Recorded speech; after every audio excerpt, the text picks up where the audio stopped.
大梁西北前敌总指挥赵昆山并没有让陈乾失望，在当天，一封800里急电就送到了金城郡守孔新亮的手里。聂胜乃是一线战将，在对抗匈奴时立下赫赫战功，此次失利皆是偶然。现在军情紧急，当立即让聂胜重新守卫定远，率队立功。难道只有聂胜能打，我的人就不能打吗？如果重新启用聂胜，我的面子往哪儿搁？孔新亮以聂胜败后负伤为由，令定远县尉赵德信领兵攻击羌人，准备先立上一功。他们有神相助，我们不可再与大梁交战。即便陈乾是神，那也是汉人的神，不是保佑羌人的神。吾就要看看他的神力能否挡住我羌人的神灵之力。赵德信将要出兵迎战羌人的消息传到了陈乾耳中。不好，此战至关重要，千万不要被这厮搞砸了。陈乾深知，一旦赵德信兵败，自己先前的努力就要白费，而卓亚的王位也将不保。我当赵德信出战必败，我们必须要把聂胜放出来，否则羌人会乘胜进入金城郡，城门失火，殃及池鱼。陈大人，既然如此，伯当宁可这军职不要了，也当助你一臂之力。当即，刘伯当带陈乾重入定远县里，找到看管聂胜的守卫将官，让他放人。没有长史之令，小将也不敢妄为，还请刘将军见谅。陈乾冲身边的罗侯一使眼色，只见面前人影一晃，那守卫就已经迷息了，牢门顺势而开。守卫违抗赵大将军军令，已经被斩了，谁再敢阻拦，杀无赦。那些守卫见刘伯当端出赵昆山的名头，吓得纷纷后退。大人，聂胜还在愕然，不知陈乾为什么忽然解狱。聂胜，定远危机，立即召集你的部下出城迎敌，我将助你。末将遵命，给我嘎了他们的神，进城抢粮食抢女人。陈乾早已让随行的2个亲军把大机枪搬出来架好，让他们尝尝惹怒神灵的恶果吧。一阵哒哒哒过后，陌刀兵紧跟主将的身后，挥舞陌刀冲进羌人的战阵，奋力劈砍。不要嘎他！当聂胜的大刀即将落在失神落魄的野仙的脖子上时，陈乾适时制止了手下的大将。大舅哥，回去吧，有我在，你打不过大梁，回去和你妹妹好好商量一下，如何将羌人部落都统一在一起。你做个部落联盟的军事首领不好吗？以后我会去你的国找你喝酒，你缺什么我给你什么，如此咱们还能做门好亲戚。野仙也不知道懂没懂，只是眼神空洞地望着远方，愣愣地点头，估计他还没有从这种震撼的战场中醒过来。陈大人，胜了，咱们胜了。意料之中。大人，此次胜利，全仗大人出手，聂胜这个县尉也不干了，我给大人当个牵马的马奴。是啊，伯当也愿意败在陈大人的麾下。呵，你们这是干嘛？定远县就不要了吗？还有那些残兵等着收拾呢。你俩赶紧打扫战场，给赵将军写份战报，记住，千万不要写我出现在了这里。聂胜和刘伯当面面相觑，还以为陈乾是故意把功劳全让给他们2人。别想了，另外2股羌人可是奔我定边那头去了，我也得早早回去准备。聂哥，陈大人真乃神人也。陈乾刚回到府中，就看到谢彪把朱玉玲整来跪起，原来是他们写陈乾秘密去了定远的密信被谢彪逮住了。我早就知道了，以后信你照常送，赏钱你依然可以拿，只要你听话，以后我把你老公武进和弟弟都要回来，让你们一家团聚。还有周可欣那个小贱人，他也参与了。很好，攘外必先安内，大敌当前，必须要把家里的蟑螂老鼠清理干净才行。主子来了。可欣，最近一段时间苦了你了。不能陪在老爷身边，每天看到老爷就是奴婢的幸福，何苦之有？你一个人也不是办法，我给你找户好人家，把你风风光光嫁过去，以后好好过日子，当个官太太也不是不可能的。老爷，我不要嫁人，我只要跟着老爷。陈乾心里已经有了谱，见周可欣正要脱衣服，还是义无反顾地扭身走开了。另一股羌人已与赵明亮大战了7天7夜。大人，不行，咱们就弃城突围吧。不行，羌人已是强弩之末，现在坚持下来就是胜利。如果弃城，城里6、7万百姓怎么办？赵明亮也算很有气节和骨气，在民族利益和大是大非面前，还是拎得清。老罗，去请陈乾帮忙吧，态度诚恳点，只要他能帮咱们兄弟一把，咱就能守住这城。那陈乾只是唯利是图的小人，他能救咱们吗？赵昆山不敢直接去找陈乾，只好先找了宋郡守。大人，威远那边请求支援，这事儿你应该找陈乾啊。郡守大人，陈乾不也得听您的调遣吗？哼，愚蠢。当陈乾见宋郡守领着罗怀远求救时，并没有像原来那样耍性子。罗将军，你立即回去告诉赵长史，我会带人支援威远。感谢关注，下期再见。他从没带过兵，却次次打胜仗，就连军区参谋长都得请他帮忙，瞬间从6品小吏升到3品大员。在进京面圣之时，居然提着一筐土豆去拜访了大梁国组织部部长。我家老爷不在，你愿意等就在外面等会儿，不愿等明日再来吧。你这人好生无礼，我家老爷好心好意来拜见你家老爷，你怎么这个态度？我呸！一个6品小吏居然在我家门前称什么老爷，真让人笑掉大牙。你算什么狗东西，也敢这样嘲讽我家老爷？看老子不把你的嘴撕了！谢彪休要无礼，他不愿见咱们，走就完了，和这等势利眼胡扯什么，浪费时间。陈乾刚走不久，王尚书就回来了。今日家里有什么人来过吗？他听说陈乾已经到了京城，并且有人看见他去了宋熙那里。啊，老爷，确实有个地方官来拜见老爷，不过他们态度轻狂倨傲，居然自称老爷，如同没见过世面的乡巴佬。真是笑死人了。他们投了名次没有？哦，名次我看过了，好像叫陈什么？叫陈前是吧？对，他人呢？走了。管家察言观色，见这个陈前似乎是老爷很关注的人，不敢说是被自己赶走的。赶紧把他给我请回来，我有军国要事和他商议。啥？军国要事？老爷，这京城也不过如此，只是楼高一些，人多一些，还不如咱们定边好玩呢。呵呵，京城毕竟是京城，可比定边大多了，也好玩多了。我们去找李大勇喝酒去。宋熙已经告诉皇帝他来了，在皇帝没召见自己之前，陈前很想趁这个时候见见昔日的手下。此时从后面气喘吁吁跑来一个人，请问这位就是定边来的陈大人吧？啊，怎么了？陈大人，我家老爷有请。不，我刚才去的时候你不让进，现在嘛，我没空了。陈大人，刚才是小的不知道您有重要公干，所以还请大人跟小的回去吧。你说不让进就不让进，你说要我们去我们就得去，你当你是什么东西？陈大人，您是国之栋梁，朝廷重臣，何必和小的过不去？就算您生小人的气，打两下骂两句，小人也甘愿承担。只是我家老爷还在等您，千万别耽误了军国大事啊！这可是你说的，那你就跪下学2声狗叫，我家老爷高兴了就和你去了。算了，我又不缺狗，听什么狗叫？带我去见你家老爷吧。陈前瞪了管家一眼，然后昂然向王尚书府邸走去。王大人，这是我给你带的礼物。陈大人不须如此。眼见着陈前拎出一个大箱子，一向清廉的王尚书立刻有些不悦。王大人，这个礼你还必须得收下，因为你不收，皇上也许会生您的气。陈大人，你给我带来的是什么呀？这个叫土豆，这个叫马铃薯，这2种薯类富含淀粉，也就是碳水化合物，而且产量极高，1亩地可以产2000斤。定边郡的人就靠着这2种薯填饱肚子，度过灾荒。哦，还有这个等事。想到这里，清高的王大人已经对土包子陈前有了几分好感。这薯怎么吃？谢彪，把我们带的烤红薯拿出来给王大人尝尝。陈前一摆手，谢彪从怀里掏出一个烤地瓜来。又甜又糯，的确好吃顶饿，这真是好东西啊！大人，我此次来的匆忙，只带了这几10斤来。不过如果大人把这2种薯保存好，明年种到地里，可就吃也吃不完了。我这就奏请皇帝陛下，明日你就可以进宫面圣。当圣上齐无忌听说陈前这么快就到了京城，也是十分高兴。等不到明日早朝，当晚就在勤政殿召见了这个声名远扬的干吏。我听说你在定边搞了钱庄，还印刷了银票，另外还征集了许多敢死之士在身边。陛下恕罪，臣也是不得已而为之。臣这就把钱庄撤了，人散了，官辞了，搬到皇帝赐的庄子里养老去。如果齐无忌把这2件事交到大理寺去，问个私自铸币和豢养私兵之罪，陈前得被打好几回。呵呵，你有何罪？我知道也是为了我大梁江山。朕现在就给你西北3郡的铸币权和募兵权，郡守以下官员，你可酌情任命。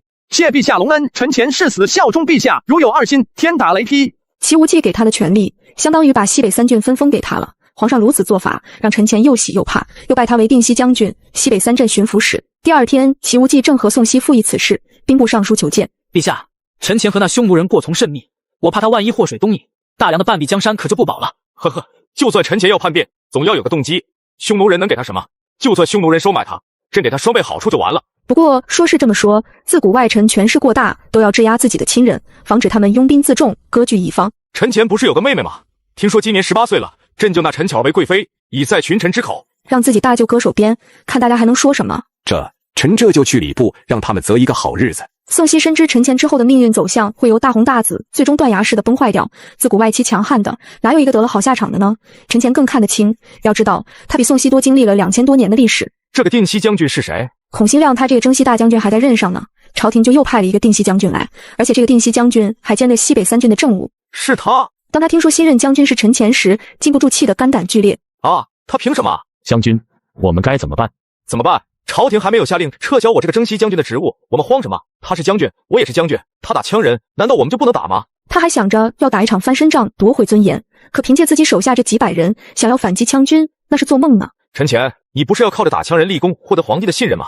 我叫你打不成。孔兴亮把赵德信叫到身前，贴着耳朵说道：你去这么办？哥，我不当皇妃，我不想嫁人。巧儿，你也不小了，该嫁人了。他也知道一入皇宫深似海，但齐无忌开口想和自己结亲，他是不能拒绝的。毕竟这种鲤鱼跃龙门的机会对普通人家来说是梦寐以求的，但这可不是现代版灰姑娘的故事，而是做质押。陈巧儿虽然不是陈前的亲妹妹，但想到巧儿在自己落魄时和自己相依为命，靠做零工养活自己，陈前就感觉对不起自己这个妹妹。夫君怎么不高兴？没事儿，月娥，我只是担心匈奴人会趁机打过来。陈前接任定西将军后，立即去了武威会见赵昆山，拜见将军大人。赵大哥辛苦了，诸位将士也辛苦了。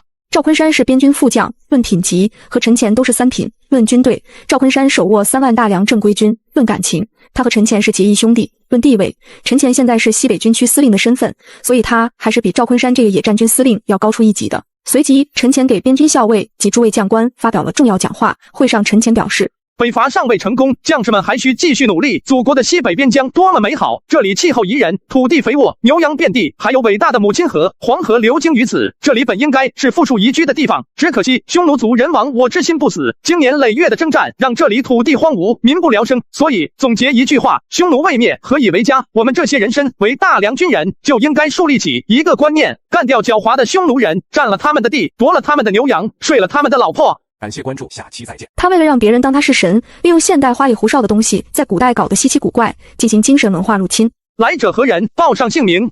匈奴浑邪王部使者乌尔突和查理曼点拜见陈将军。哦，原来是你们2个。我说怎么面熟？你俩这次来有什么事吗？我们单于胡夜要请将军去浑邪王部。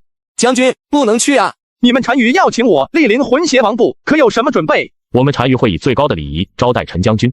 最高礼仪，你们匈奴乃是游牧部落，逐水草而生，住的是帐篷，吃的是牛羊肉，喝的是马奶酒，哪儿有一样能比得上我定边？你们回去吧，跟胡爷就说，我感觉你们没诚意。将军，我们单于大王真的想请陈将军去赐福我浑邪王部啊！真有诚意，我呸！别以为我不知道，你们把我派去的使者弄哪儿去了？你们当我陈乾是3岁孩子，我没找你们算账，已经是宽宏大量了。来人啊，给我轰出去！有多远滚多远啊！别等我家将军生气了，把你们剁了喂鸭子。乌尔突和查理曼点虽然被辱骂了一顿，但他们并没有放弃，因为他们知道能否请到陈乾，关系到自己部落的生死存亡。在铁山上，你们要为我建一座神殿，等神殿建好了，就让我的使者贾纯风给我发信息，我自然会去。定远县城内，聂胜见陈乾带着一队亲兵来看望自己，也十分高兴。大哥，请受我一拜。给我讲讲你这边的情况。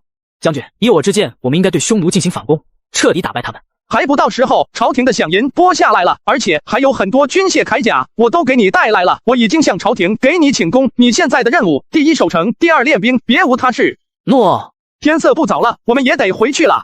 陈乾一行人走了一阵，决定就在附近找一个军屯过一夜，第二天一早再启程。什么人？眼睛瞎了，连大将军都不认识？哼，什么将军这么大架子？老子也是这里的将军。呵呵，你也敢称将军，真是找死！谢彪，不要动粗，我们是路过的传令兵，要在这里借宿一夜。把你们的路引拿出来看看，我怎么知道你们是不是奸细？谢彪，拿银子给他。他已经看出这个兵头并非警惕，而是纯属想难为他们，还得是银子好使。本尉所条件艰苦，你等就将就着住一夜吧。呵呵，这倒无妨，在这荒郊野外有个遮风挡雨之地就很好了。片刻后，一个屯兵端过一盆肉汤来让陈乾他们吃。这是什么肉？羊肉。谢彪也真饿了，听说是羊肉汤，搓着手就要盛来喝。别动，你仔细看看这肉不对。马德，老子去将那畜生宰了。先别惊动他们，看看情况再说。兵荒马乱之际，朝廷再没有救济，老百姓饿得什么都吃，也是历朝历代都有的。此事一定要彻查清楚才行。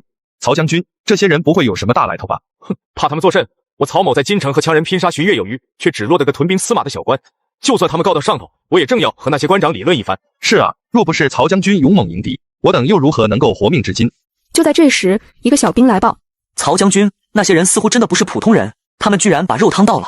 哼，那些大官哪会到咱们这个兔子不拉屎的地方来？不过他还是觉得心里不安。去，把小翠拉过去，让他伺候那些军汉。只要他们吃了俺们的东西，睡了这里的娘们儿，就别对咱们说三道四。要是他们故作清高，哼哼。军爷，我们将军怕你们寂寞，让小翠陪陪你们。这小娘们儿才18岁，唱得一口好听的小曲。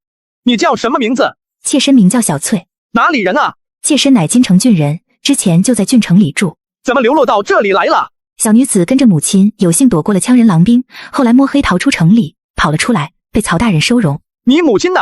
我母亲。大人想听什么曲子？我不听曲子。那小翠伺候大人安歇吧。还没等陈乾阻止，那件破裙子似乎挂不住她瘦得露出肋骨的身体，准备解身上的衣服。滚！你这贱人，我家老爷岂能与你干那猪狗之事？谢彪，你等先退去吧。那女子浑身颤抖，一下子跪在地上。官爷，小翠什么都会，请官爷不要杀我。你不要怕，我只问你几个问题。小翠仍然怕得上下牙直打颤，不敢抬头。你放心，那曹某人不敢伤你，只要你跟我讲实话，明日我带你离开这里，到一个有吃喝穿用，不用当奴的地方去。这个曹兵头叫曹仁，之前在孔兴亮手底下当一个军后，手下有200-300弟兄。在羌兵破城之际，他的兵被打散，大多数都战死了。他率着10几个部下逃到这里，占据了村落。因为主将孔兴亮逃跑，城里城外都有枪兵，所以像这些被打散的散兵游勇，基本也就没人管了。但他们手里还有刀枪，对付枪贼不敢，但欺负老百姓绰绰有余。这个村落里原有几十户村民，外加城里逃到这里跑不动的，曹仁都把他们收拢起来，抢去了他们身上仅剩的东西，又把他们当成自己的私奴。原本打算捞一票就走，谁知道羌人又被刘伯当和马涛赶出城外，并且让那些散兵就地成立军屯，负责安置百姓，恢复生产，为抵御边患做后勤准备。曹仁就成了这个卫所的兵屯管理者，实际上的奴隶主。像小翠这样无依无靠，有几分姿色的女孩被曹仁霸占，玩够就充作军妓。那些老实巴交的老百姓，为了得到官军的保护，只能任他们胡作非为。谢彪，马上带人把那伙军捍卫了。令西陈大将军在此，尔等哪个不服？我们也是官军，陈将军为何这般对我们？既然你自称官军，那我问你，国家出钱养你们是干什么的？这当然是打仗。打仗是为了什么？设立军屯又是为了什么？这你不会不知道吧？将军，我和弟兄们也曾拼死和羌贼战斗，即便没有功劳，也不是那贪生怕死之辈。曹某不知犯了何等罪过。本将从不滥杀无辜，也不会冤屈一个为国效命的军士。你跟我回去，有何冤屈便对那掌刑的曹官说。感谢关注，下期再见。他从小和哥哥相依为命，食不果腹，直到有一天，哥哥手上提着2桶花生油出现在了厨房里，从此命运的齿轮开始转动。随着陈乾的出现，两人从衣食无忧逐渐走向荣华富贵。可曾想有一天能够得到当今圣上的青睐，下诏要娶她为贵妃。哥，个人有个人的命运，姑娘大了总要嫁人，能嫁给皇帝也是我的幸运。但陈乾知道，如今自己的本事大了，皇帝有所忌惮，这种政治联姻，他心里很舍不得妹妹去做人质，圣令不可违，要实现自己的宏伟目标，不做出些牺牲是不行的。去吧，只要哥哥足够强，相信齐无忌肯定会好好对你的。选定了一个良辰吉日，陈乾带了3000定边军，护送着妹妹浩浩荡荡往京城去了。到了皇城，就见一彪人马冲了过来。姐夫，你终于来了，让我好等。陈乾一看，见是之前被召入京中任司马的杨林，这小子又升了官，当了4品禁卫军统领。杨林，这阵子你干得很不错。送别了妹妹，杨林对姐夫陈乾也是相当尊重，把陈乾请到京城一处最繁华的酒楼，点了一桌酒席，又叫了这里最有名的歌女芳芳，让她陪陈乾喝酒。他们俩正说话间，店里的伙计闪了进来。2位客官不好意思，一个客人让我家芳芳去他们房间唱曲儿。怎么着？今晚芳芳我包下了，必须留在这陪我姐夫开心。不是，客官，这和钱没关系。这位客人可是我家的贵客。滚！他们是贵客，我们就不是吗？伙计刚说到这里，杨林一巴掌就甩过去，打得伙计捂着脸就往外跑。杨林，这是干什么？他们要听曲，你就让他唱去，我又不缺女人。谁敢在这里撒野？这时，外面走进来一个中年汉子。你特么谁啊？别瞎问，怕吓死你。杨林霸道惯了，哪里肯吃这亏，当即挥拳就要打，却被那男人一把抓住拳头，一扭一推就被搡到了一边去。兄弟，啥意思？别问啥意思，我家主人要芳芳去陪他，听懂没？那男人见陈乾只是个俊雅书生，冷冷说了一声，没把他当回事儿。这时酒店老板也过来了。2位贵客实在不好意思，今天尹公子请洛川来的许公子来本店，刻意想听咱家芳芳唱的郎情妾意，还请2位多多海涵，让芳芳过去一趟，我再给您换2个歌女。尹公子，姐夫，他是京兆尹老爷的公子，京城4少之一。京兆尹相当于京城的市长，虽然品级不太高，但毕竟是首都，那是朝中重臣。他家公子被称为京城4少之一，说明也是个很嚣张的官二代。陈乾出身贫寒，最恨这种仗着老爹财力的势力，狐假虎威的纸库二代子弟。啊，我当是个什么大人物呢？没听说过。那客官一定听说过洛川的许家吧？你就说我不换就完事了，你跟我提这个那个的有意义吗？既然客官不同意，我再跟尹公子说一下。不过我劝公子还是不要斗气。酒店老板见陈乾风采异常，谈吐不俗，知道他也是有来历的，意味深长。你谁呀那么牛，连我要的人都敢截胡？你大爷，我姐夫可是皇。杨林想要露出陈乾的皇亲身份，却被陈乾用眼神制止住。我不管你是皇谁的，老子依旧往死里打。没啥意见，兄弟，但你得问问我伙计同不同意。那男人还以为陈乾另有保镖，扭头去找陈乾，掏出手枪对准那男人的脑袋。那男子哪见过这东西，还以为要动手，便就准备过来。只听啪的一声，一颗小口径子弹就击中了那男人的肩膀。滚吧，以后别扫别人的兴，因为你不知道下次我打的是不是你的脑袋啊！那男人犹豫了一下，又捏着拳头扑过来，随着又一声枪响，陈乾一枪就打到他膝盖上，那男人扑通就跪在地上。你是神机营的人？呸，神机营算什么？我姐夫是定西大将军陈乾。哼，领教了。那汉子听说陈乾是定西将军，冷哼一声，好像并不在意，一瘸一拐地走出房间。杨林，酒喝差不多了，走吧。陈乾也知道京师乃卧虎藏龙之地，他又不想在这里得罪人，毕竟他的志向在西北。姐夫，酒还没喝尽兴呢，怎么就走了？他们刚走出房间，就见杨林带的2个亲兵在楼下被几个人按在那里。打伤了本少爷的人，拍拍屁股就要走人。你想怎地？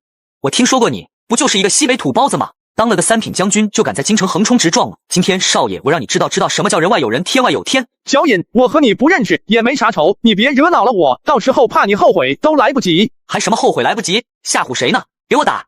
这次陈乾没掏枪，他手枪里没几颗子弹，而且大梁律法不许死斗，动器械更是重罪。众目睽睽之下，他不会犯这种低级错误，寡不敌众。陈乾等人被打了，正闹着，一队官兵赶到了，为首的竟是庆亲王齐忌。他听说陈乾送亲来京，因此也很想见他一面，以感谢陈乾在西北时对他的照顾。混账东西，竟然敢在这里闹事，不怕王法了吗？虽然庆亲王在朝中的地位不高，但他和皇帝却是兄弟，所以尹公子得给庆王爷面子。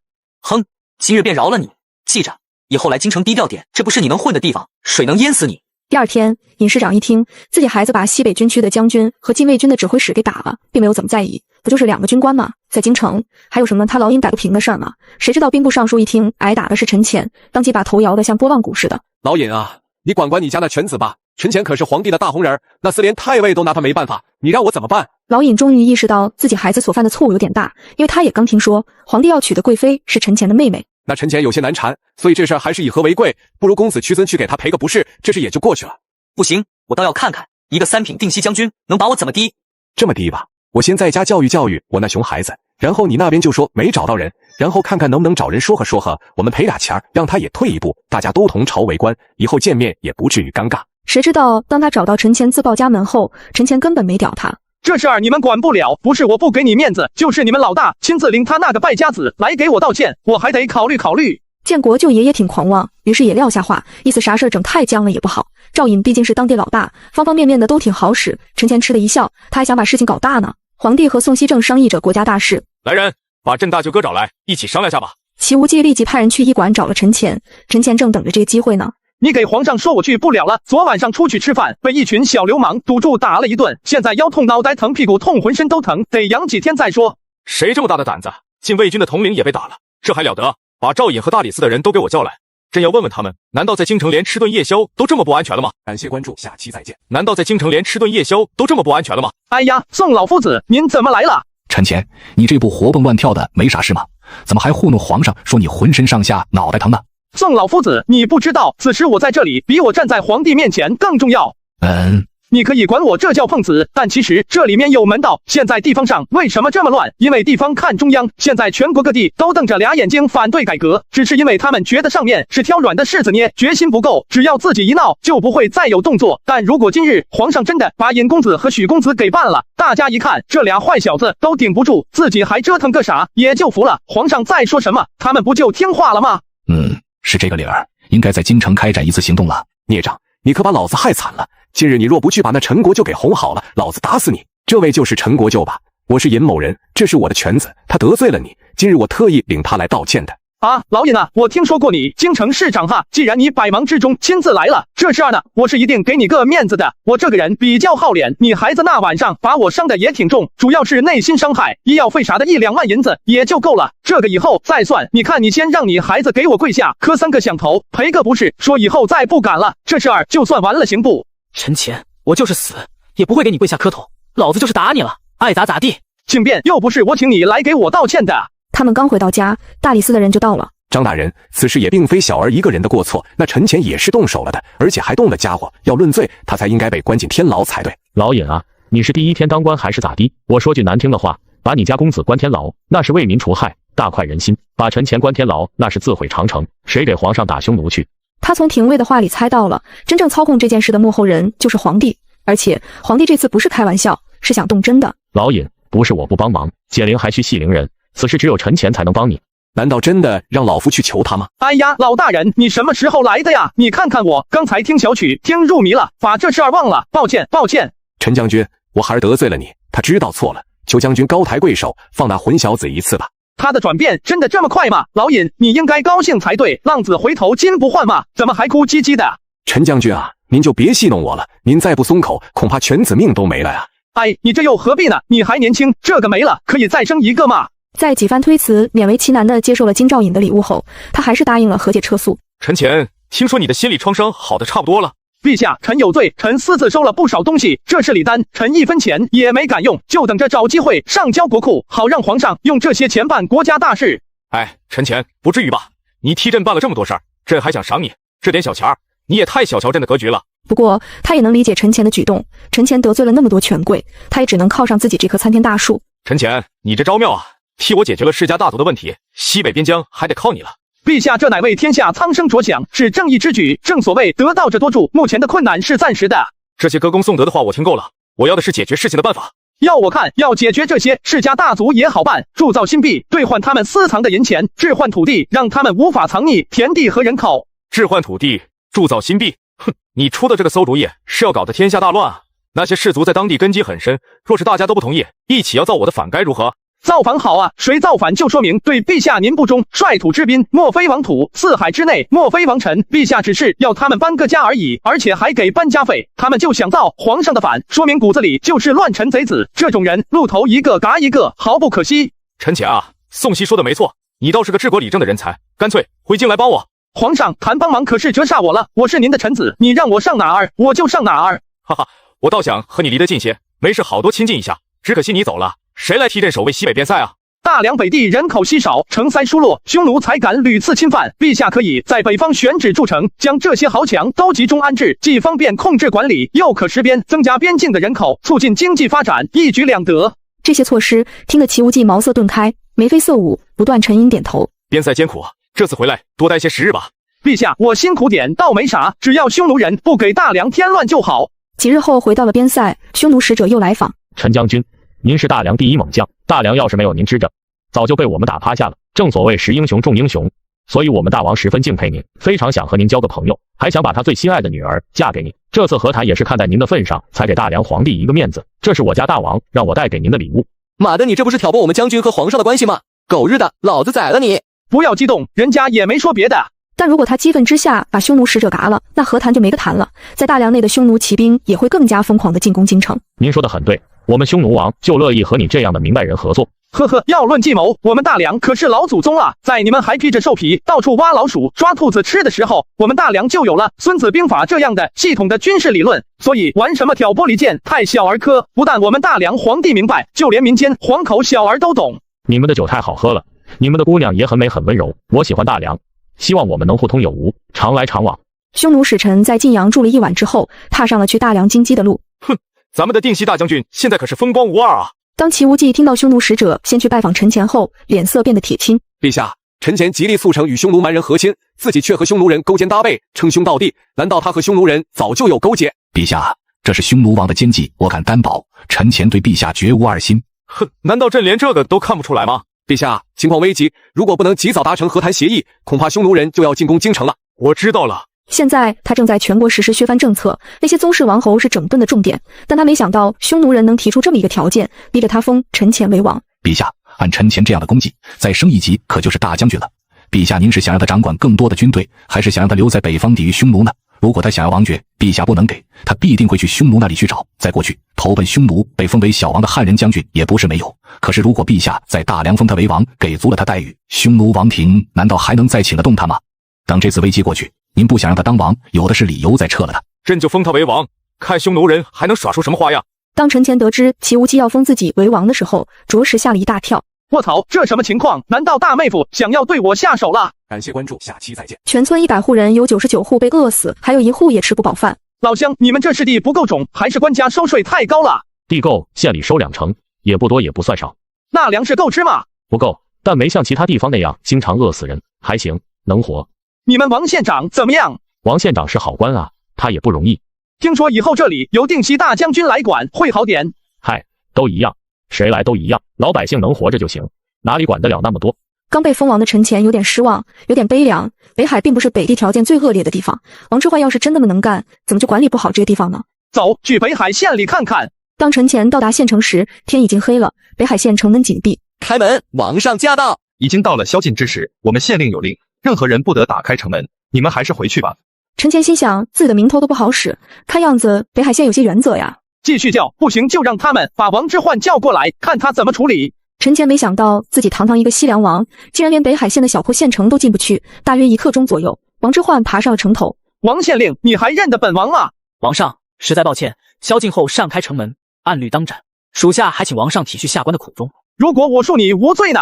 那属下也不敢开门，因为臣怕有匪徒趁机混入城中，祸乱百姓。你不是认出我来了吗？属下是认的王上，但法律可是皇上定的，还请王上不要难为下官的好。大胆，小县令竟敢阻挡王家！兄弟们，把北海县城攻下来！谢彪，不得胡闹！既然王县令不让我们入城，我们就在城下歇息一晚，明日天明开城再进吧。第二天一早，王之涣让人把自己绑了，然后带领县里大小官吏开门迎接陈前。你这是为何？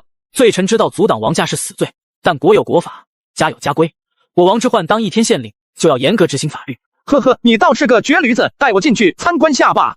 是，王上。来到简陋的县衙后院，看到淳朴的县令夫人。王之涣，你一个县长都混成这个样子，老百姓还怎么活？这个官你还是别干了。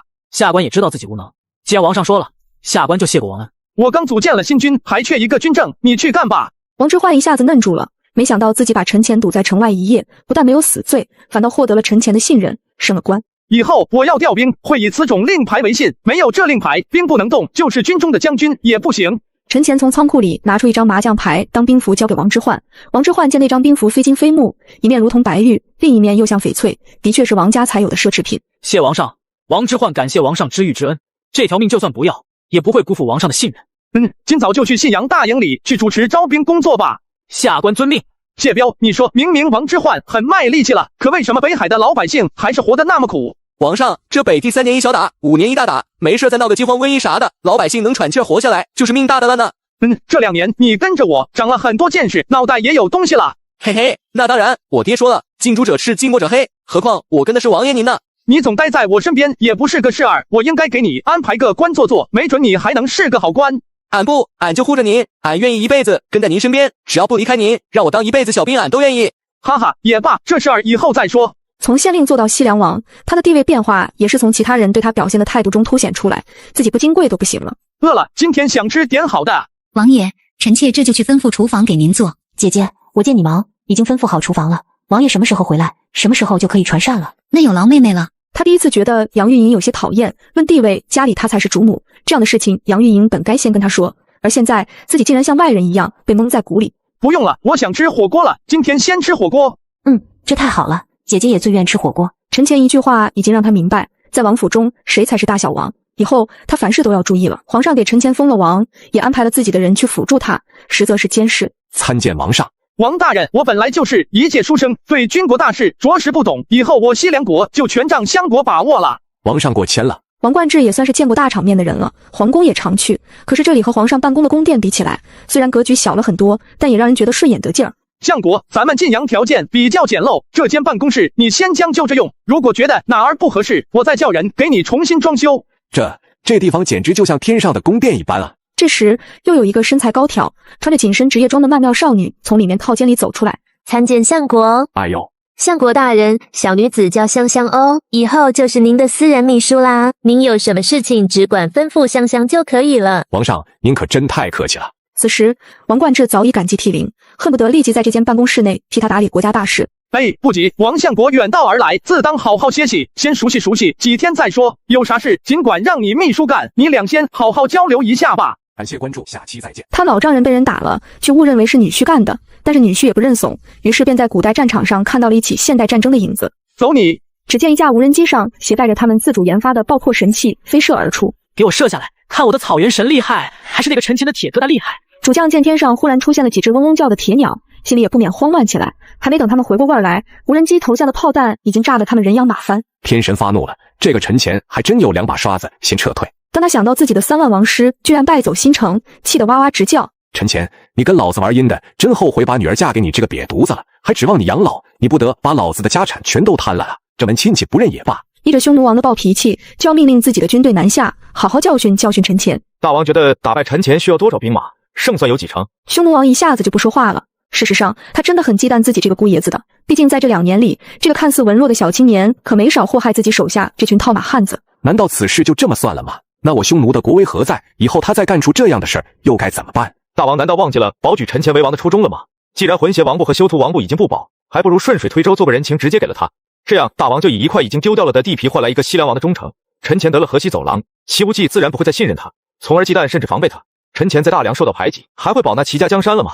如此，大梁岂不就成了咱们的超市了？要啥时候取货就啥时候取哇。也对。不过这事儿一定要好好教训他一下，让他不可对我匈奴其他领地再起觊觎之心。为了表示自己的威严，在把河西走廊封给陈前之前，匈奴王刻意派了使者去责问陈前，意思是你想要河西走廊，我可以给你，可你不能不经过我同意就去抢，这还有没有大小了？谁知陈前根本不认账。呵呵，我老丈人是不是老糊涂了？你们和浑邪王部内讧关我何事？我西凉派兵干预了吗？那都是羌人和犬戎干的，他们和浑邪王关系好，我有啥招？说看见我定边军参与了，我靠，那一定是他们走迷路了。草原那么大，哪儿都差不多，也没个栅栏，他们看见你们打仗不是没身手吗？而且立马就回去了。驸马爷，话可不能这么说，王上也知道你一直惦记河西走廊那片地，所以想把那片地直接给你，而且还准备封你为河西大单于，这样岂不是翁婿相悦，和谐一家亲吗？呵呵，我感谢我老丈人8辈祖先，我现在是大梁的王，去河西做什么单于呀？他愿意让谁当谁当去。不过我老丈人要是把河西当嫁妆送给伊美奴，我也不反对。陈前心想，一个河西单于算什么？老子以后要做整个中亚的王，如果爷高兴，一口气拿下欧洲，也做个天可汗。匈奴王得知此事，气得差点吐血，拍桌子，又想让子侄们带兵去教训陈前。大王息怒，大王不可呀！陈前拒绝大王给他的封地和封号，只是避嫌而已，但大王可不要就不给了。既然陈前说可以把修图王和浑邪王两部当嫁妆送给伊美奴，大王何不就退而求次答应了他？他虽然不接受大王的封号，但大梁皇帝也不是傻子，这种障眼法是骗不了齐无忌的，结果还是一样的。哼，那就便宜了那个畜生吧。匈奴人在浑邪王部发生内乱，西凉王拒绝匈奴王庭拉拢，去当河西之主，这件国际大事很快就传到齐无忌那里。陈前的胃口也太大了。陈前曾指着地图说他会为大梁拿下这片地理位置极其重要的土地，可现在河西之地却成了他自家的庭院，和老齐家毫无关系了。不忠不义，口是心非，难道大梁给你的还少吗？如果没有我的提拔重用，陈前你只不过是一个连饭都吃不饱的穷酸书生，你有什么资本当王？又有什么实力吞并河西？陛下，御史中丞宋大人求见。一个太监惊恐地挑着眼睛，偷瞄着暴怒的齐无忌，生怕天子的怒火会烧到自己头上。哼，我正要找他，他倒自己过来了，让他进来。陛下为何如此盛怒？都是你推荐的忠臣良将，现在要和朕对着干呢。陛下说的可是西凉王陈前？还能有谁？陛下，其实陈前得了河西之地，对我大梁并非没有好处。以臣之见，陛下应立即下诏，着令陈前西进，夺取河西走廊，并可将此地并入他西凉国的版图。齐无忌当了20年的太子，又当了数年监国，政治经验十分丰富，所以宋熙的意思他秒懂。话说西凉王陈前在牛叉也是他封的，也是他的下属，凉州也是大梁的版图。就按你说的去办吧。他对自己大舅哥陈前的感情已经由依赖信任变为忌惮和恼恨。臣想亲自去一趟西凉，面对面的跟西凉王谈一谈。他去见陈前的目的只有一个，不让陈前生出二心，与大梁裂土分疆，甚至直接夺取大梁的江山社稷。什么？宋老夫子要来？当陈前接到这个消息的时候，也是有些诧异。宋熙乃是齐无忌最倚仗的重臣，也是自己的领路人，难道自己的大妹夫又有什么想法了？现在还不是单干的时候，还是得表现出对齐无忌的忠心来。陈前也知道自己论战功恐怕比不上那些非正常人类，唯一可以依仗的就是自己那座神秘的仓库。如果齐无忌真的下决心重新拿回西凉，自己能说不行吗？如果自己真的不甘心，有能力和大梁打一仗吗？自己手下的将士现在看着对自己忠心耿耿，但如果要他们跟自己造反，他们还会卖命支持自己吗？就算定边军和新军都铁了心跟自己干，自己能保证老丈人不会在他背后捅刀子吗？所有这一切，陈前都考虑了无数遍。待宋熙进了晋阳城，陈前亲自在王宫门外迎接天朝使者，自己的恩人宋熙。王爷客气了。宋老师，这是应该的。王爷请。宋老师请。一番礼数过后，陈前将宋熙请到自己的朝堂上，分宾主落座。王爷戎马空洞，黑瘦了，但看起来更加英武结实了。宋老师，您也渐老，但更加睿智了。大梁全靠你当舵手，不知宋老师此次前来凉州有何赐教？感谢关注，下期再见。走你！他在古代利用无人机作战打退了匈奴，他们哪见过这稀奇古怪的东西？正所谓30年河东，30年河西。陈前，你对河西的局势怎么看？两口子打架，外人是无法插手的。哈哈，我怎么听说河西匈奴浑邪王部反水是你一手操纵的呢？河西走廊，匈奴两部争斗，对我大梁十分有利，可达到不战而屈人之兵的目的。我在危难之时受皇帝重托，一刻也不敢忘了自己的职责。河西乃三方势力交汇的重地，如果王爷能趁机拿下此地，纳入西凉国土，可是招炳千秋的功绩呀。既然宋老师都看出河西走廊的重要性，匈奴王又怎会轻易放弃？匈奴王庭不是把河西封给了伊美奴王妃了吗？是呀，伊美奴是匈奴公主，又是匈奴王最心爱的女儿，为了补偿她远嫁西凉，所以封给她了。陈前，有句掏心窝子的话，我跟你说一说。我这次来不是代表生意，纯自己的意思。你是我从小看着长大的，知道你的志向很大，但你今天能有这样的成就，做到这个位置，也不是单凭你自己的本事。有句话说得好，站在时代的风口上，猪也能飞上天。你得感激有一个好的平台让你发挥，一旦离了这个平台，恐怕你就会发现个人的力量是多么渺小。宋熙这样说，已经很有警告的意思了。不懂，我试试跟伊美奴说一下看看吧。不知道为什么，宋熙虽然是个糟老头子，但陈乾觉得自己在他面前就像一个小孩子，他不敢对视宋熙的眼睛，因为他感觉会被一眼看透。宝宝，想不想和我一起纵马天涯？太好了，老公，我爱你。晋阳虽然繁华，陈乾又在王宫内给他专门修了一顶金帐，但这里毕竟不是草原，伊美奴早就待够了。他想念北方大漠和草原的生活，想念自己的母后和父王。老公，我们什么时候回我娘家？不去王庭，你爸太吓人了。哼，你骗我，不跟你好了，晚上也不找你摔跤了。别呀，宝宝，世界那么大，又不只有王庭，你爸不是把河西之地给你了吗？我带你去那里玩儿。好呀，你不说我都快忘了，你现在就领我去。等我跟下面的人交代一下，另外我们也得收拾一下东西，如果你真喜欢那里，咱们就多住一段日子。陈乾知道此次去西北恐怕有一段时间不能回来了，临行前他刻意和这些肱骨大臣深谈了一次。相国，在你看来，君重要还是民重要？君王乃一国首脑，引导教化百姓，当然君王为重。也对也不对，君王是船，百姓是水，水可载舟，亦可覆舟。难得王爷会这么想，官职受教了。治兵之要是什么？奖赏分明，严格军纪。不错，不过这里也有个弊端，现在我西凉地广人稀，土地还够封赏立功的将士，但如果有一天地分完了，还用什么激励他们作战呢？邢亮和王之涣面面相觑。军人的职责和荣誉有这两样东西，部队就会不一样了。职责和荣誉。行吧，以后你们好好想想这个问题。另外我提醒一句，现在没有战事，要想让新军安心待在军营训练，那就要保证他们的公平待遇，在军营里吃得饱穿得好，军饷按时发，不用受欺压，还有妹子泡，你们说兵士们能不愿意跟你们吗？我明白了。这2本书你拿回去看看，没事再在军营里来个夜校，教那些百将以上的军官都读一读，提高一下自我修养，以后新军就靠你们2个了。陈乾随手把在仓库里找到的几本关于军事理论的书递给王之涣。今年必须解决老百姓吃饭的问题，明年争取粮食产量翻一番，不仅要让老百姓吃饱，还得吃好，粮食储备要达到存粮3年的标准。就在陈乾准备带自己的匈奴王妃往西北去的时候，齐无忌其实已经开始为接受河西之地做准备，他要重新组建一支自己的数卫部队，并且已经召集兵马在京城附近做好了第2道防线，因为齐无忌觉得他无法对西凉王陈乾颐指气使了。陈乾现在的势力太大，手下定边军加新军足有5万，如果他有不臣之心，吞并河西走廊之后，西凉国很可能就会脱离大梁，成为独立王国，甚至成为大梁的劲敌。于是皇上将刘伯当的陇西军派过去和陈乾协同作战，也是监管陈乾之意。将军，若是此次能打下河西，将军封侯指日可待，甚至很可能像陈乾一样封王。刘伯当对陈乾尊重有加，当成兄长一般对待，而陈乾却对他不冷不热，不理不睬，是忠君还是讲朋友义气，刘伯当不难做出抉择。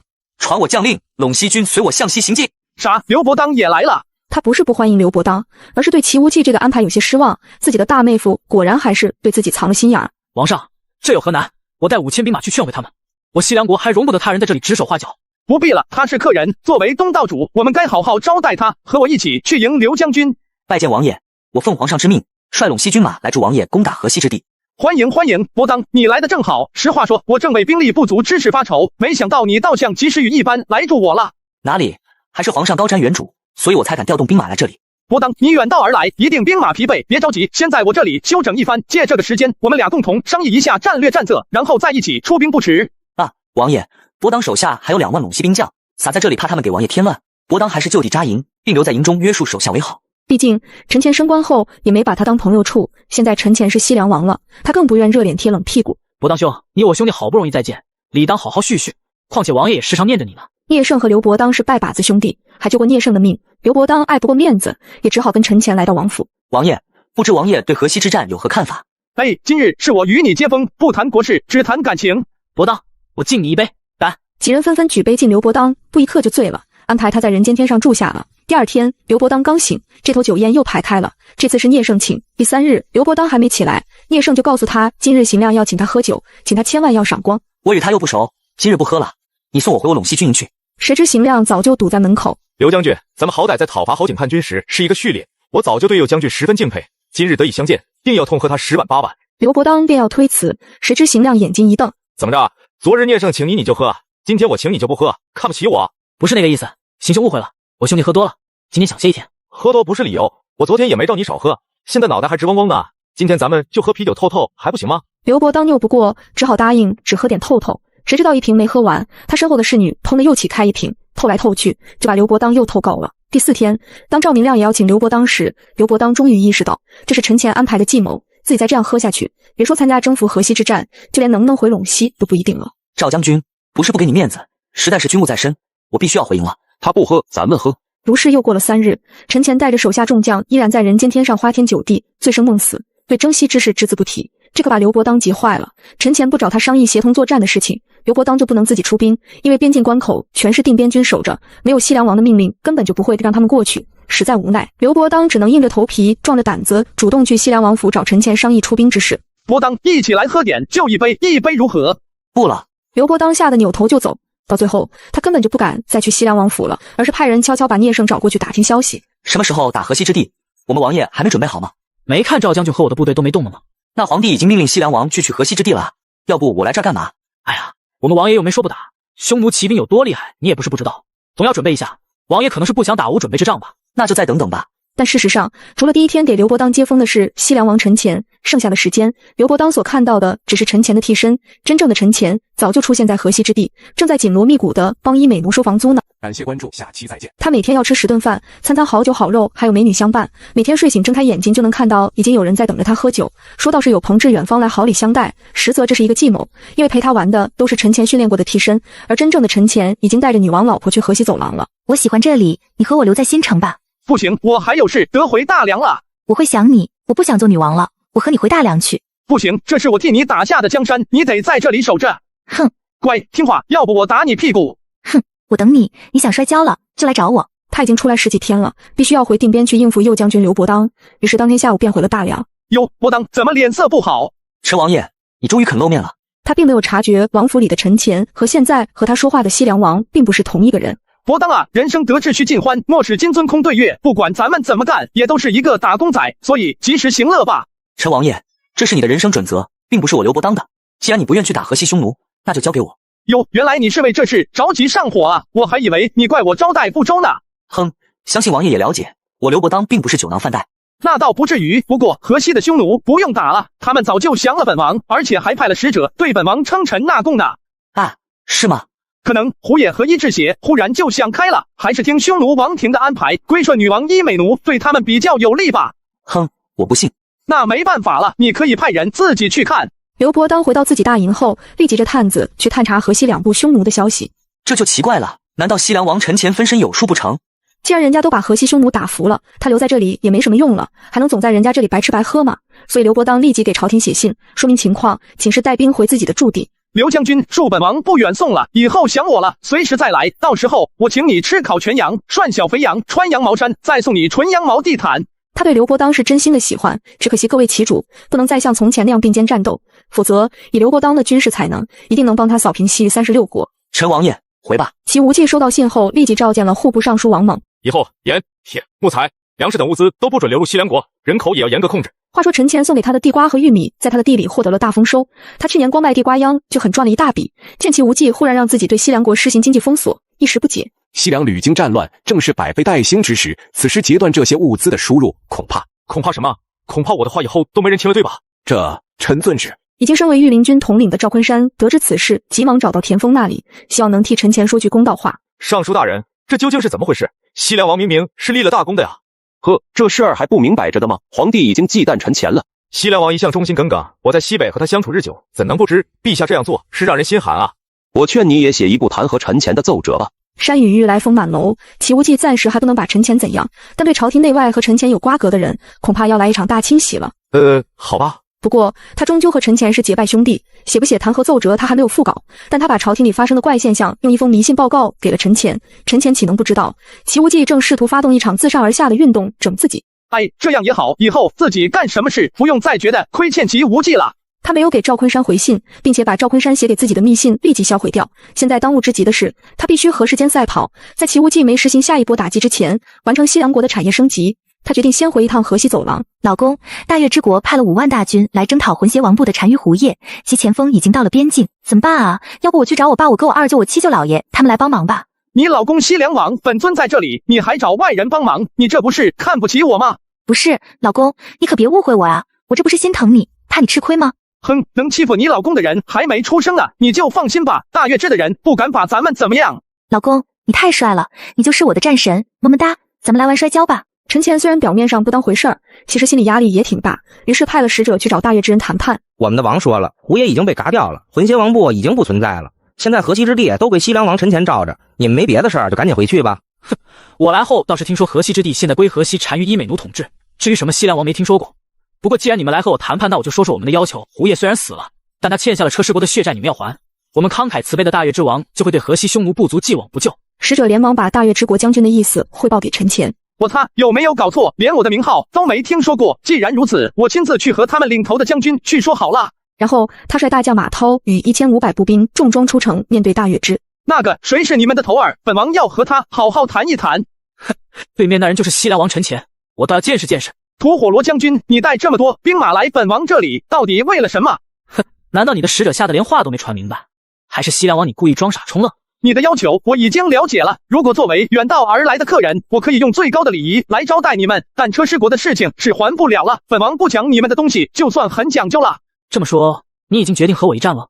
据我了解，你们的族人原来也居住在这里，可后来为什么西迁了？原因自然不用我多说，就算你这次以多欺少赢了我，匈奴王庭也不会置之不理。他们在100年前砍下你们王的头颅当酒器，现在依然可以做到。你觉得因为几个车师人值得引来一场大规模的征伐，陷大月之国于水火之中啊？大月之曾经也和匈奴王庭一样，也是纵横西域的大国，国力不输于匈奴，甚至匈奴王子还在大月之当过人质。只是后来王子偷了一匹千里马跑回了匈奴，后继任了匈奴大单于，率匈奴骑兵大破大月氏国，将这个宿敌赶到新疆伊犁那边去了。哼，你想拿匈奴王庭威胁我？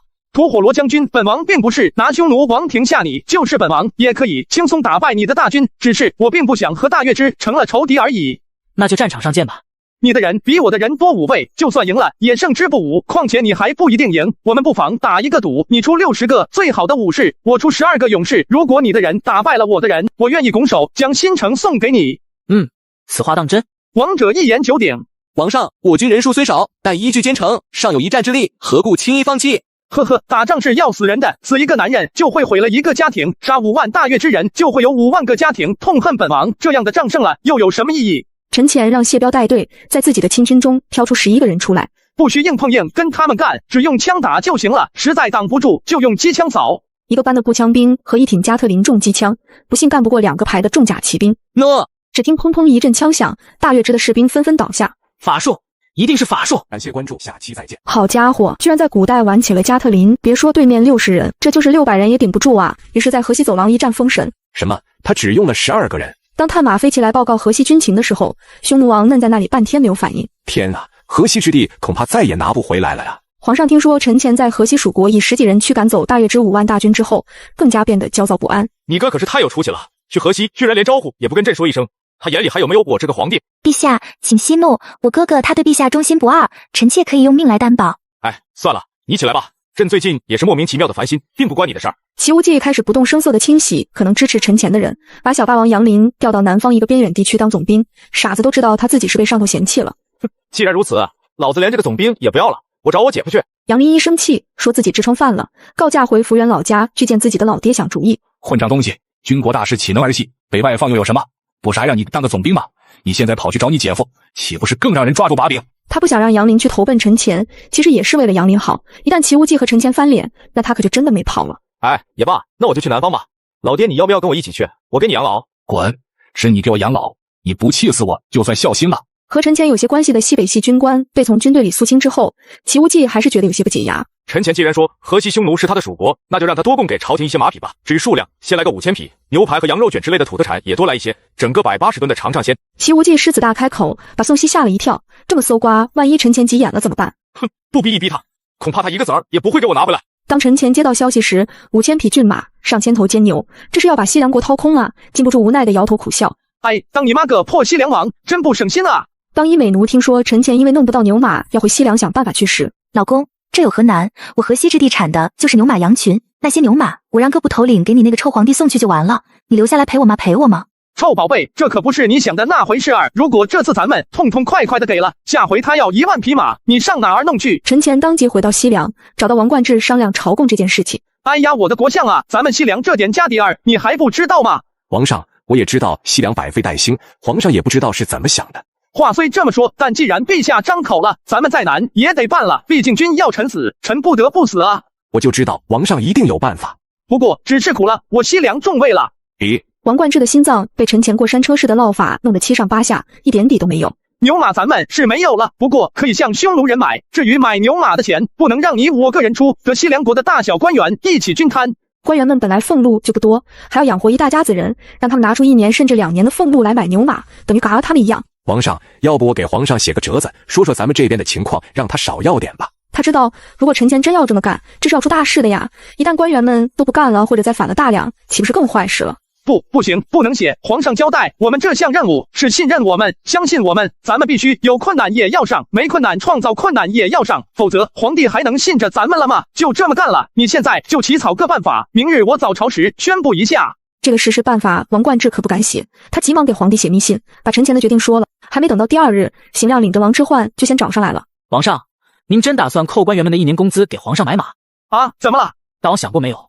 万一那些官吏活不下去？邢亮话说到这里，没敢再深说。他虽然是陈前的爱将，但也知道关于国策的事情不能多说，陈前自有主张。万一官员们要造反，岂不是翻了天？我们军队是不是要平叛？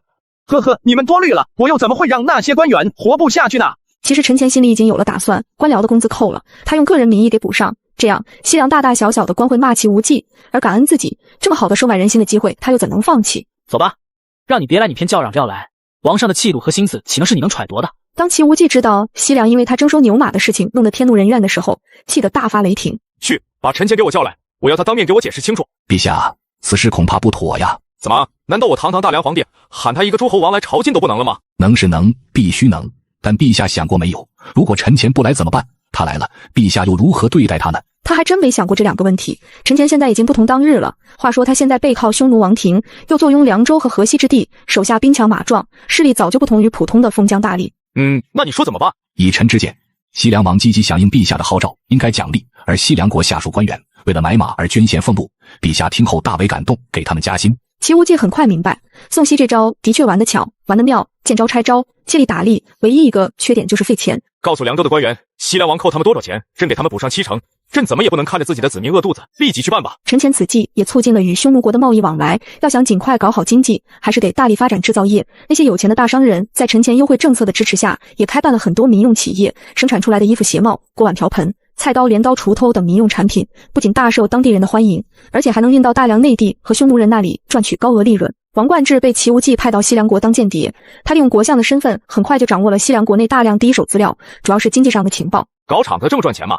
既然陈前能搞，咱们也能搞。毕竟大梁地域广大，人口众多。但此事交代到户部，户部却说搞不了。怎么没有设备可以到凉州去买？没有钢铁可以让匠人去凉州学着练，或者直接把人挖过来，这有何难？陛下，咱大梁不是买不起设备，而是没有电。电是啥玩意儿？没有就让陈前给朕运来一些，这点事都办不了，朕要你等何用？陛下，请息怒，电可以让西凉王运来，可最重要的是，咱顾不起凉州的工匠啊！顾不起工匠，啥意思啊？陛下，据臣所了解，西凉王把凉州的工匠分8级，初等的1、2级工匠每人日薪就要70、80钱，成熟的优秀工匠更贵，8级工匠的工资简直比县令的工资还高，所以臣说顾不起。这他妈能赚到钱吗？赚点钱不都给工匠了吗？官职，你是不是被骗了？感谢关注，下期再见。一台发电机可以供全国人使用，只因整个国家就他一人有电器设备。皇上得知此事震惊不已。搞工厂这么赚钱吗？电是啥？让陈前给朕运来一些。陛下，电可以让西凉王运来，可最重要的是，咱顾不起工匠啊！顾不起工匠。当皇上得知高级技术工人的工资居然比县太爷的俸禄还高时，难以置信。这他妈能赚到钱吗？官职，你是不是被骗了？身为大梁皇帝，他还真不懂什么叫集约化、规模化生产，所以产生这样的困惑不足为奇。不能啊，待臣再详细调查了解一下。王冠志深入基层，投入了更多的精力去研究西凉国的经济奇迹。入秋后，我要修筑一条从晋阳到定边的高速公路，促进各地经济发展和更快速的调动军队，连接国内各县，形成一体化发展。皇上，什么是高速公路啊？你不是说要轻徭薄赋，让国民休养生息吗？这还不到半年，你就要搞这么大的工程？相国，与民休养生息和修路也不冲突啊。大梁地处北方，1年一熟，农民种地用时只有4、5个月，其他时间除了发展养殖，基本就没啥事干了。我的王，这能成吗？要想富，先修路，老王你就听我的吧。这件事情又被王冠志汇报到朝廷。这西凉王陈前究竟多有钱？不，陛下，这些钱都是来自税收。税收？凉州不是1/10的税收吗？陛下，凉州的人种地有利可图，西凉王又让他们农闲时赚钱，这些农人把赚来的钱再投入到地里，结果地越开越多，牲畜也越养越多，而且西凉王还许他们低息贷款买农用机具，效率是大大提高，农民收入多了，税收也就多了。另外，北匈奴和咱们贸易，西凉王也收他们的税，光这一项，1年就有10几万两呢。虽然齐无忌没有马克思的深邃思想，还不知道陈前在西凉取得的经济奇迹是先进的资本主义制度的问题，但他很有远见的预感到，西凉国离自己的大梁越离越远了。传我的旨意，就说陈贵妃思念家人，让西凉王妃带小郡主来京省亲吧。实在是欺人太甚。董月娥是陈前青梅竹马的妻子，齐无忌此时让董月娥带女儿去京畿省亲，其实就是把他们娘俩当作人质软禁在宫里。老公，我们怎么办啊？不去京城有什么好玩的？我也舍不得你。不去是欺君罔上之罪。齐无忌正想找这个茬呢，他现在还没有完全准备好和齐无忌说 no。另外，如果这个时候他反了，陈巧也就完了，终究还是把董月娥和女儿送上了去往京畿的马车。大勇，你都被免职了，就别跟我们提那些800里路云和月的风光往事了。正所谓好汉不提当年勇，你现在还是想想该干点啥吧，省着喝点小酒，花生米都得赊。你一个煤贩子，少在我面前逼逼！你见过啥大世面？李大勇因和陈前是结拜兄弟，遭人陷害，如今一无所有。咋地？还以为你是统领呢？你就是一个普通老百姓。呸！比普通老百姓还不如。至少老子有钱，老子有50场地，家里有3个老婆，运煤每天能进10几两银子。就你这破酒局，老子还不稀得和你喝呢。你曾经老子跟着西凉王陈前嘎匈奴那阵子，你过得连狗都不如。现在太平了，你居然敢嘲弄我！谁说我兄弟就落魄了？真是狗眼看人低！众人当时还没认出陈前来，只觉得这人眼熟，无论举止话语都有种说不出的威亚。王爷，你我兄弟不用拘礼，见到王上还不下跪？王爷，陈王爷恕罪。你等都退下吧，本王想和我兄弟李大勇喝2杯。王上，我陪你喝，我陪你。大勇哥，既然不在神机营里干了，你有啥打算？王爷，我还有啥打算？在家种点地，娶一房老婆，生一窝孩子，消停过老百姓日子。他知道陈前念旧，但他不想求陈前给他安排职务，毕竟之前他为了避嫌，躲陈前远远的。种个屁地，你会种吗？能吃得了那苦，当初就不至于当庭长混吃混喝了。呵呵，那我就下煤矿挖煤去，或者也和田七那小子一样，往外地倒腾煤。你倒是个买卖脑袋，不过你还是做不了大生意。做大生意必须要朝廷上有人，还得懂得看清风向。我这个煤矿估计也挖不了多久了。那我还能怎么办？如果他没做过3品统领，随便找个活也就挺满足了。问题他就像一只鹰，飞上过蓝天，再让他像老母鸡那样活着，他活不了，给憋屈死。既然你想做买卖，那就和西域人去做吧，我出货，你出人就行。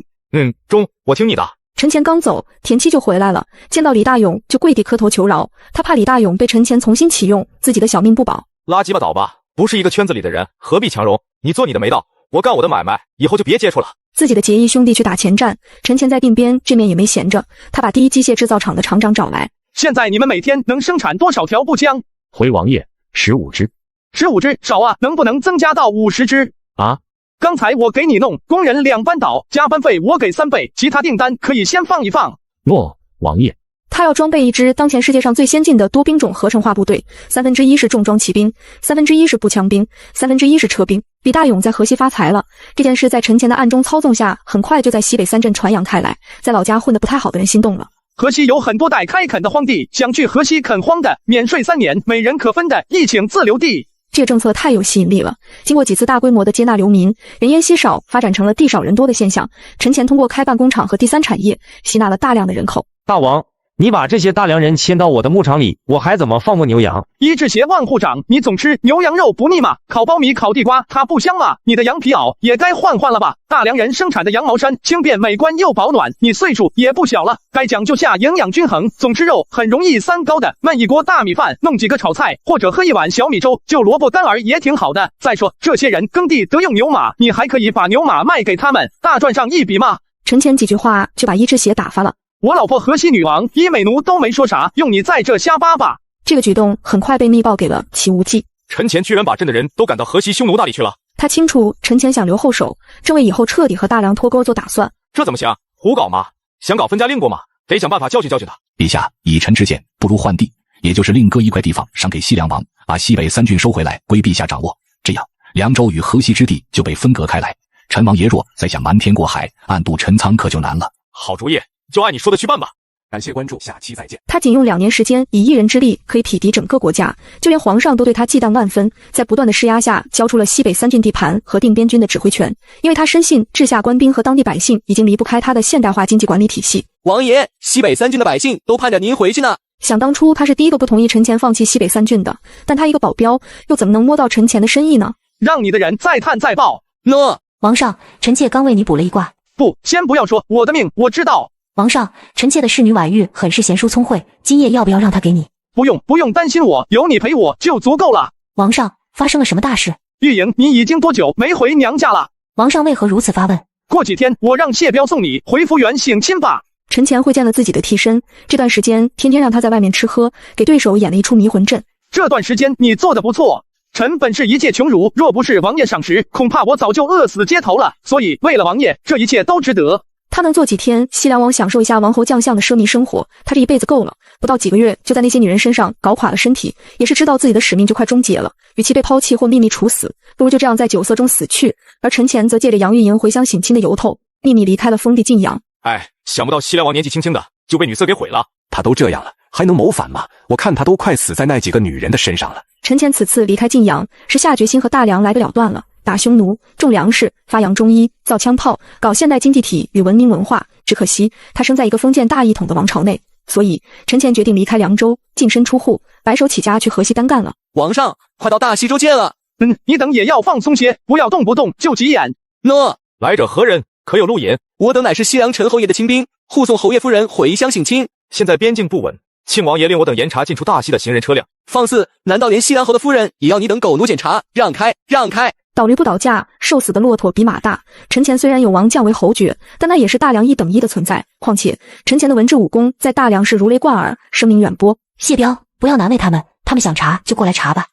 既然是西凉侯爷如夫人的车驾，应该没问题，请夫人慢行。君后听见车内是妇人的声音，犹豫了一下，不敢造次，让开了道路。哼，算你识相。到了抚远杨老将军的府上，得到消息的杨老将军早早来迎。陈前坐在车内，并没有露面，很快便经过聂胜的房区。他想见一见自己最忠诚的部将聂胜。侯爷说有东西送你，这东西只能你亲自去车里取。聂胜虽然迟疑，但还是撩起车帘踏进车里。当他看见陈前正端坐在车内，含笑望着他时，王爷。陈前摆了摆手，示意他不要声张，然后把他想从这里去河西新城的事跟聂胜说了一遍。我派人护送王爷去。不必了，闹的动静太大，对你影响不好。哼，怕什么？聂胜这个官也是王爷赏的，我早就想辞官跟随王爷一起去了。陈前从定远进入河西之地不久，晋阳西凉侯府中传出西凉侯陈前嘎了的消息。陛下，既然陈前已嘎，该让他的家人回去守孝。陈前功高至伟，朕不会让世人寒心。陈前进入河西之地后，要想割河西之地为自己建立独立国家，匈奴王庭一定不会同意，除非像霍去病那样一下子把匈奴王庭打服。老公，我还以为你留恋大梁女子，不要我了呢。怎么会？你永远是我最挂念的小可爱。哼，老公，一只鞋不听话，你去帮我打他。呵呵，这你着什么急？恶人自有恶人磨，我才不用我们动手，大梁就会收拾他了。可是什么？我早就想和你骑马摔跤了。这几天我们先不去管那些小事，抓紧二人世界吧。既然陈前已经没了，皇上便立即派遣赵明亮和聂胜讨伐匈奴，拿下河西之地。而他们的目标只有一个，向西去找他们的王陈前。被派去监督他们的官兵发现，定边军根本就没有和匈奴作战的想法，最好立即做出与匈奴人作战的准备，否则右将军陈涉将对你们严厉惩罚。你是什么狗东西，竟敢狐假虎威，拿陈涉来压我！但赵明亮和聂胜等人也是第一次进河西之地，在茫茫草原没有向导，他们很容易迷路。定边军开进河西之地的消息很快被陈前的大将王凤得知，立即将他们迎入我军驻地内。既然定边军不想打匈奴，监督官兵便回去立即把这个情况告知自己的将军陈涉。什么？定边军叛逃了？哼，我就说他们靠不住，幸好他们没有在大西反叛，这也是国之大幸啊！我会立即将这个情况报告给皇上，将这些叛国之人重重处罪。我倒有一计，定让他们插翅难逃。只要王凤同意招安，那定边军就会死无葬身之地，而且王凤军团还可以配合咱们打河西匈奴。陈涉的打算没有毛病，不仅庆亲王齐忌很是认可，就连皇帝戚无忌也认为可行。想不到陈前在河西还布置了这样一支神秘军队，看样子我处罚他也没有冤枉他。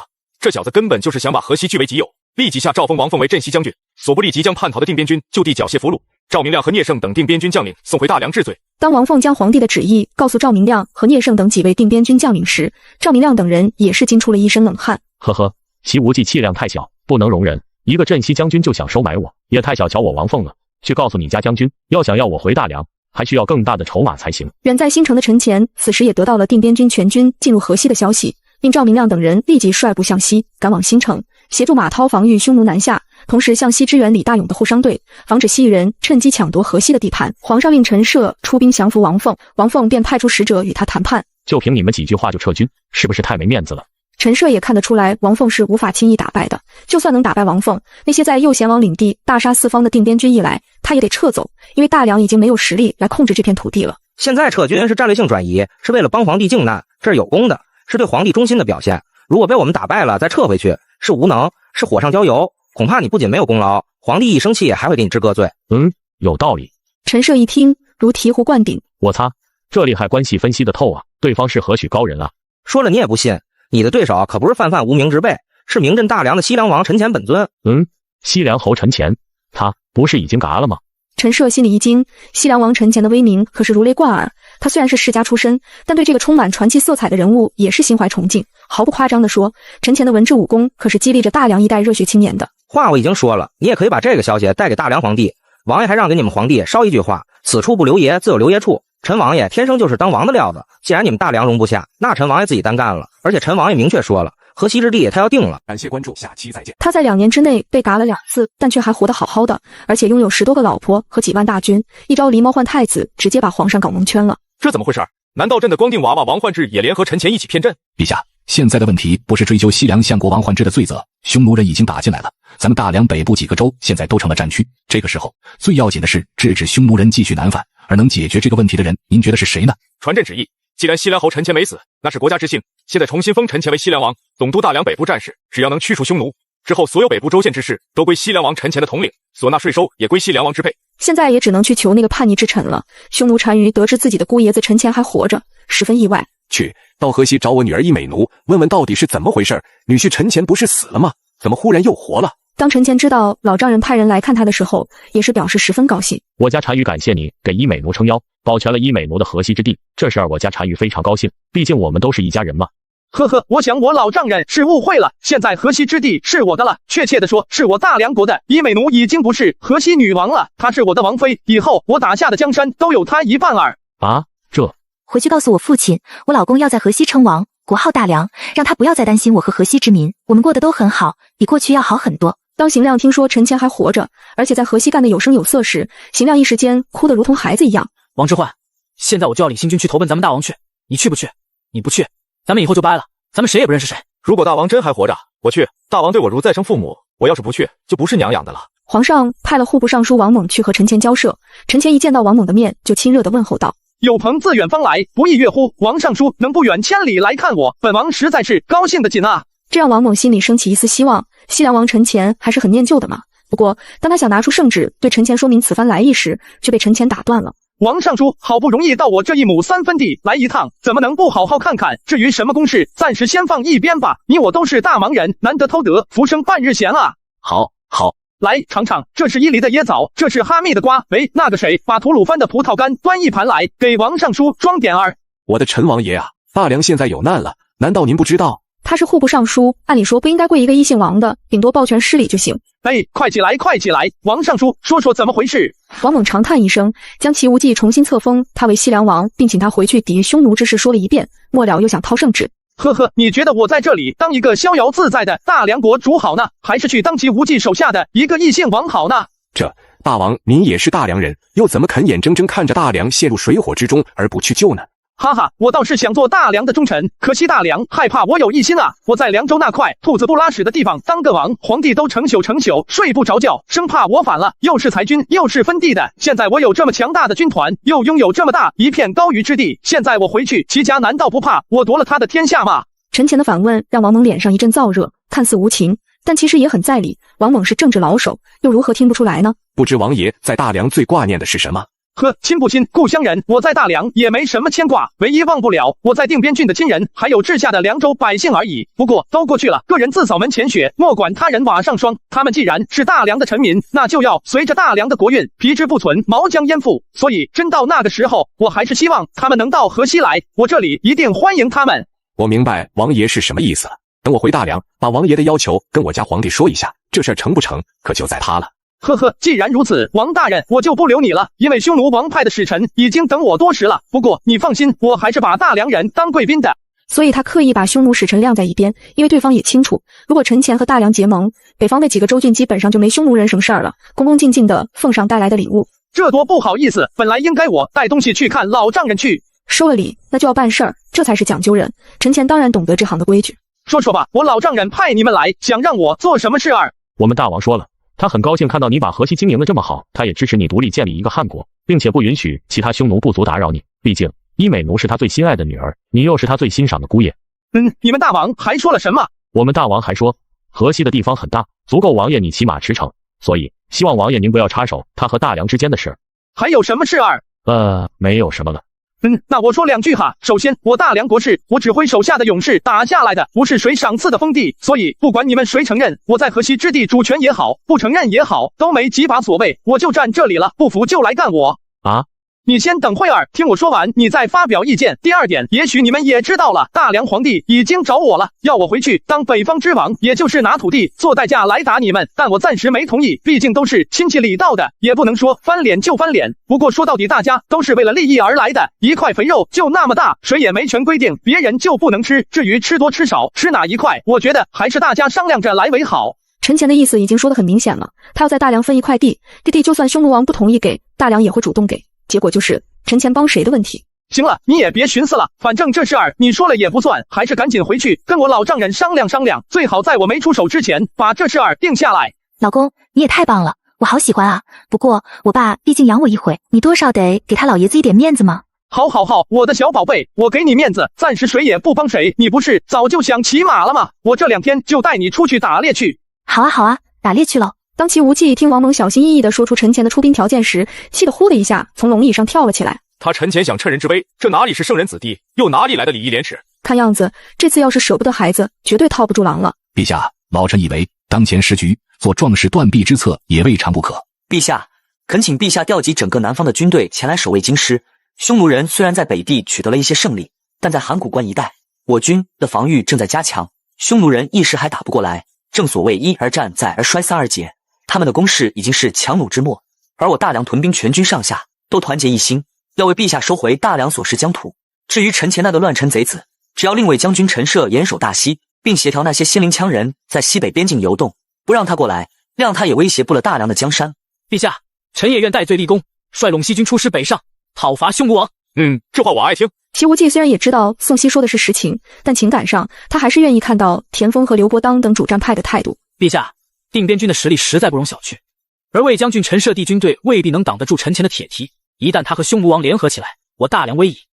再有轻言投降及裂土分治者，杀无赦。感谢关注，下期再见。整个国家就他一人会卜卦，不料经过3天3夜后，却算出自己即将大祸临头。爹，女儿已经算出最近咱们杨家有大祸，你和我一同去河西找陈前去吧。我杨家世代忠良，却从来没有做过一丝亏欠过国家的事情，我就不信皇帝还能无辜降罪于我。他从女儿的话里话外觉察到女婿陈前很可能并没有死，不过贸然去河西的话，他还不肯因为女儿卜的一卦放弃一生忠义之名。老爷，有个叫陈忠的人求见。陈忠，快让他进来。杨玉莹一听是陈前的管家，知道他一定有要紧的急事。夫人，董月娥夫人已在外面的马车上，她让我来问你要不要一起走。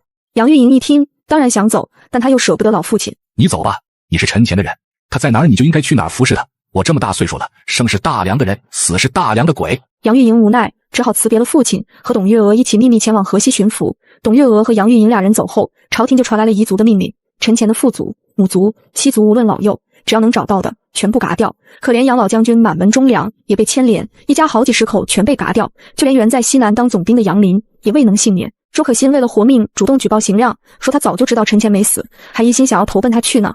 邢亮还没来得及去找陈前就被抓了。皇帝要抓反贼我不反对，但你们不能胡整，人家王之涣之前可是进士出身，上郡的县令不是陈前带过来的。既然有王相国作保，下官也只能作罢。我王之涣是忠于大梁朝廷的，为了解除皇帝对我的怀疑，我申请亲自审问邢亮。现在证据确凿，邢亮毁在自己老婆手里，是必死无疑了。当夜，王之涣接着提审邢亮的由头，悄悄来到了大牢内，看着遍体鳞伤的邢亮，开始流眼泪。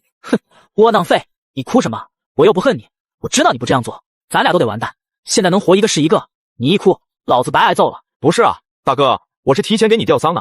接着，王之涣把周可欣主动向朝廷钦差自首的事儿跟邢亮说了一遍。贱人，我恨不能嘎了他。大哥，先别骂了，还是想想怎么活下去吧。邢亮眼睛一亮，定定地看着王之涣，直到这会儿，他才明白王之涣是一直保护着他。不如我们一起反了，去找陈王爷。好啊，我等下找人来救你出去。当赵明亮和聂胜等人知道与陈前有关系的都被嘎了这个消息后，都疯了似的红着眼睛来找陈前。王上，此仇若不报，我等何以为人？如果王上能忍，我等也不能忍，请求大王让我们带定边军扫平大梁。兄弟们，你们别急，我也知道你们心里难受，这个仇本王早早晚晚一定会领你们报。陈前何不悲痛？他深知现在还不是时候，因为他妹妹还在齐无忌手上。此时，邢亮和王之涣正往河西之地赶，但刘伯当的陇西军挡在西进的路上，邢亮一时犯难。让他放我们过去肯定是不行了，但要打，他们一时也打不过我们。为今之计，只有我去和刘将军去谈判。不行，你去了就如同羊入虎口，刘伯当又怎么肯放你走？那将军还有其他人选吗？刘伯当也听说过王之涣这个人，知道他是邢亮的军师，见他亲自来也是很奇怪。你一个叛贼有什么资格和我一个大梁将军谈判？来人，给我拿下！哈哈，我来就是抱着必死之心来的，只可惜将军要因我而又得罪了大梁皇帝了。慢，此话怎讲？刘将军北出关隘是为了什么？将军以为要完全打败我凉州军，需要军力几何？我凉州军只是暂时处于劣势，但8000将士早已不惧生死，一心向西。一旦遇有阻击，势必不惜性命猛烈冲击，直到把阻挡之敌打垮。以将军陇西军力，想要阻挡这些妄死之事，虽然能够胜出，但必定元气大伤无力。再与匈奴作战，以陇西军全军之力擒获并屠戮几万手无寸铁的逃难百姓，恐怕不能算居功至伟，而抵抗匈奴的大业，恐怕就会失去机会。我凉州军民之所以没有拼力一战，实在是不忍大梁北疆就此沦落为匈奴人的木马之地啊！一派胡言，将军休被这穷酸秀才所迷惑。待末将这就率本部兵马去把那邢亮拿来。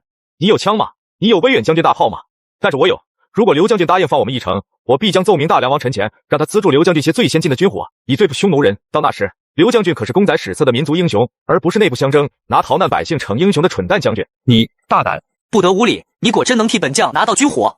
将军如不放心，我愿意在此为质。待邢亮和大梁王相见之后，定会送来大批枪炮。很好，那我就依你一回。王之涣以一己之力救下邢亮等人，他知道陈前绝不会置他于不顾。陈前和赵明亮已经拿下了定远县城，因为大多数官兵看到是陈前都主动投降。你叫什么名字？禀大王，小的叫李广利，今年18岁，之前乃是流民，被聂胜聂将军收下当一名兵卒。后来大王把我等安置在抚远，又是给田地，又是给钱粮，小的一直感激在心。前2月，小的被县里征为屯兵守卫着定远城，匈奴人来了，我当然要拼命挡住他们。可是大王回来，小的怎能不开门？就算受千刀万剐，抛下身家性命，小的也报答不了大王的恩情啊！哦，原来如此，你父母可都在？回大王，小的父母都在逃难的路上饿死了，只有我和2个年幼的妹妹跟我一起生活。若不是大王之前收留，恐怕我们也早就饿死了。之前他在抚远一地就安置了2000多户难民，在定边更是有上万户人家都是陈前在生死垂危之际收纳下来的。李广利，你现在在这屯军中任何职？回大王，小的在大梁边军任师长。还想在军队里干嘛？在大梁当然是不想再干了的，不过若是能在大王麾下……我了解了，你现在回去等待消息去吧。李广利开门献城，讲白银万两。既然他想为我效命，你收他做个校尉，好好考察一番，以后再有功劳，我会再赏他。当陈前率定边军向郡城进发的时候，并没有受到有效的阻挡。毕竟那些土楼里的百姓听说是定边军，都缩着头悄咪咪躲在土城内不出来，一点抵抗的意思都没有。曾经的西凉王府已经被改为庆王府。何人如此大胆，竟然敢闯庆王府？败军之将，见到我大梁国国王还不跪下受降？他是我的老朋友，不得无礼。庆王爷，别来无恙否？既然我已经失去了大西，是死是活，任你处置。我的老婆孩子呢？他对齐姬的印象还算不错，毕竟在京城时，齐姬也救过他。本王并没有动你的王妃和郡主。你说什么？确切的说，本王并没有找到董月娥和杨玉莹，他们已经走了。谢彪在，带人速去查王后和王妃的下落。庆王爷，依我看，你还是给金城和武威发个消息，让他们不要再做无效抵抗。大西州，本王是要定了的。邢亮率领的凉州新军到达了大西州东部，忽然屯兵那边乱了。对方可是邢亮行将军，别打了，奉大西刺史之令，我们投降了。邢亮从投降的屯兵口中得知，大梁王陈前已经轻易占领了定边郡，而金城和武威也正接受庆王齐姬的指令，准备向陈前投降。太好了，我要立即去见陈王爷。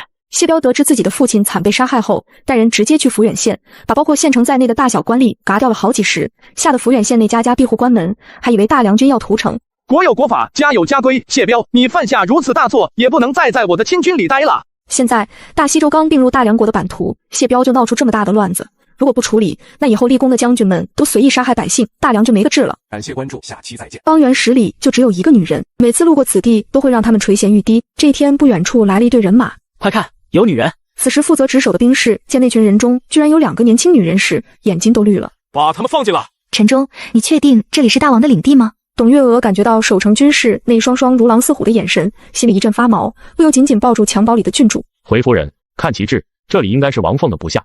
姐姐，我感觉到这里有些不妙，咱们要小心些为好。你们是何人？为何来到此地？回将军，我们是从大梁那里逃过来的难民，想到新城去路过此地，想要借宿一宿，再买些吃食饮水。在这兵荒马乱之地，敌我不明的情况下，他们没有报出自己的身份。既是大梁来的难民，那就进来吧。谢将军。进城之后，这朱姓军后冷冷跟在身边，一双双眼睛都野兽般在董月娥和杨玉莹身上上下扫着，并没有安排他们住处和吃食，心里感觉一丝不妙。不知将军是在何人麾下，戍守在这里几时了？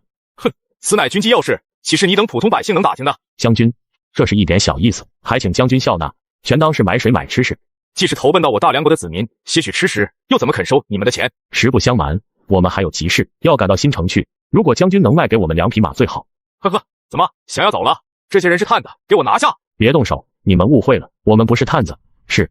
陈忠还想解释，怎想到那军后一刀劈下，将他砍倒在地。可怜陈忠一心想护卫王妃，一路上吃尽了苦头，却遭了自己人的毒手。天啊，你们这帮遭天杀的，他是王府的总管啊！当那些兵士听说陈忠是王府的大总管时，也是一愣。胡说，他们是奸细，冒充王府的人前来刺探我军情报，将这2个女人都绑起来，带到我军府里细细审问。他也知道自己闯了大祸了，但此时他紧张地考虑着如何将这件事隐瞒下来。你等到底是何人？我们乃是西凉王陈前的家眷，听说王上还活着，现在就在河西新城，才不远千里前来寻夫。呸！你们这些下三滥的军汉，竟然枉杀我家总管！等我见到我家大王，一定要他把你们都剁成碎泥，满门抄斩。君侯意识到，既然大错已经酿成，再怎么解释都免不了被杀的结果，干脆把他们送去，交给匈奴医治邪，还可以立大功。嘿嘿，既然你们是梁王的家眷，本将当将亲自送你们去新城。姐姐，我们大难临头了。妹妹，我会以死保全名节，小女就交给你照料了。日后有机会见到夫君，你一定要他照顾好我们的女儿。姐姐，千万别做傻事儿。我算过，我们命不该绝，还有绝处逢生之时。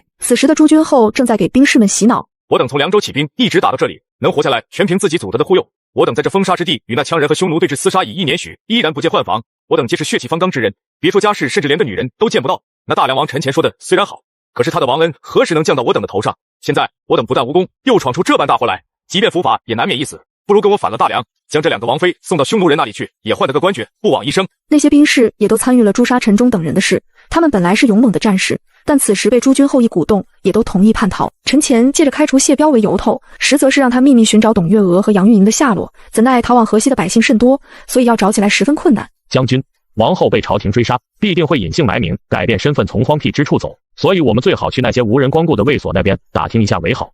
谢彪深以为然，这才带人挨个在边远卫所搜寻董月娥的下落。到了朱军侯的兵站，正好见他领着一队人马准备外出。等等，停下！你等是何人？谢彪已被陈前削职为民，所以不能自称护卫将军，只能直报大名，声称是来找人的。本将还有军事要务，没空搭理你们这些老百姓。但谢彪身边却有王凤派来陪同寻找的军校，当即亮出令牌，喝令朱军后接受检查。先让这些人入城，一旦被发现端倪，就嘎了他们。但谢彪已经不是之前的莽撞的少年，他一眼就看出对方眼神遮掩，又看见带兵的军校腰中挂着的腰刀，很是眼熟。陈忠的腰刀怎么会出现在他身上？谢彪脑袋一转，觉得这事儿一定有蹊跷。你可见过从大梁来去往新城的人？哼，此少尉别说是人，就是野狼也不愿路过。你可早就知道那些人都是什么身份？我怎么会知道那2个女人是什么人？朱军后身体一震，不由脱口而出，他猛地觉察自己上当了。将此贼给我拿下！他们要夺城，嘎了他们！王凤派来陪谢彪找人的校尉见2伙人要打了起来。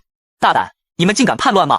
将军，这里有女人！大胆反贼，竟敢劫持王妃，我要嘎了你！谢彪见2人正是自己苦苦寻觅的董月娥和杨玉莹，陡然暴怒，当即就嘎了那军校。王凤知道这次可是闯下了大祸了，他下令将那个兵站中所有参与此事的兵士全部打杀，兵站内没参与的也都绑了起来，等待处理。因为惊吓和生病，董月娥的小郡主竟然去世了。董月娥痛不欲生，当陈前得知管家陈忠和爱女都死在雍州王凤手下兵将的手上，简直怒不可遏。通通嘎了，把那些狗娘养的全都给本王剥皮抽筋，怎么解恨怎么来。此时负荆请罪的王凤吓得不敢说话。兄弟，你为大梁的开创立下了赫赫战功，这个是不可否认的，但你手下的人也得好好管管了，不能让他们总欺负老百姓。今天是欺侮我的家人，明天他们要是欺负普通老百姓，那些百姓们上哪儿说理去？是不是会影响你的形象？王上，王凤罪该万死，王凤愿意接受王上任何的惩处。但他终于还是冷静下来。亡国初见，四方都有强敌，此时要是对大将王凤的手下大开杀戒，会让王凤成为惊弓之鸟，甚至逼到造反的绝路上。好了，这事儿就过去了，你舟车劳顿也累了，下去好好休息一下。我一个人再能，也不能把整个王国的事情全都抓在手里，雍州地区的安稳可就全靠你帮忙了。啊！王凤惊讶地抬起头望向陈潜，怀疑自己听错了，这格局让他心里陡然生出敬仰。他知道自己要是不好好干，真就对不起这一代人王了。王之涣，目前我大梁律法并不完善，你按照大梁国现实情况编撰出一本法典来。边境地区移民太多，为了方便管理，给现在身居大梁的人搞个身份证吧。感谢关注，下期再见。只因两国商人在自己国家贸易时发生了冲突，依照本国利率就判了其中一国的商人关入牢中。这件事很快演变成一起严重的外交事件。皇上，乌桓国派使者让立即释放乌桓商人，否则就会对大梁展开报复。我操！居然敢跟我玩了什么治外法权？让使者告诉他国王，就算他爹在我大梁国违反了法纪，我一样抓，一样判。前些日子，董月娥因悲伤过度，又加上水土不服，不幸离世。陈前都还在悲痛中。大梁国强硬的态度让乌桓恼羞成怒，并且决心和匈奴人联盟，共同对付这个异类国家。我早就想教训教训这个姑爷，只是一直腾不出手来。如今大梁被我打服了，现在就是教训陈前的最佳时机。皇上，我在西域诸国完全可以召集起几万联军，对付匈奴人不在话下。算了吧，那些西域小国都是墙头草，让他们跟我们吃肉行，招呼他们和我一起打匈奴，第一个跑的就是他们。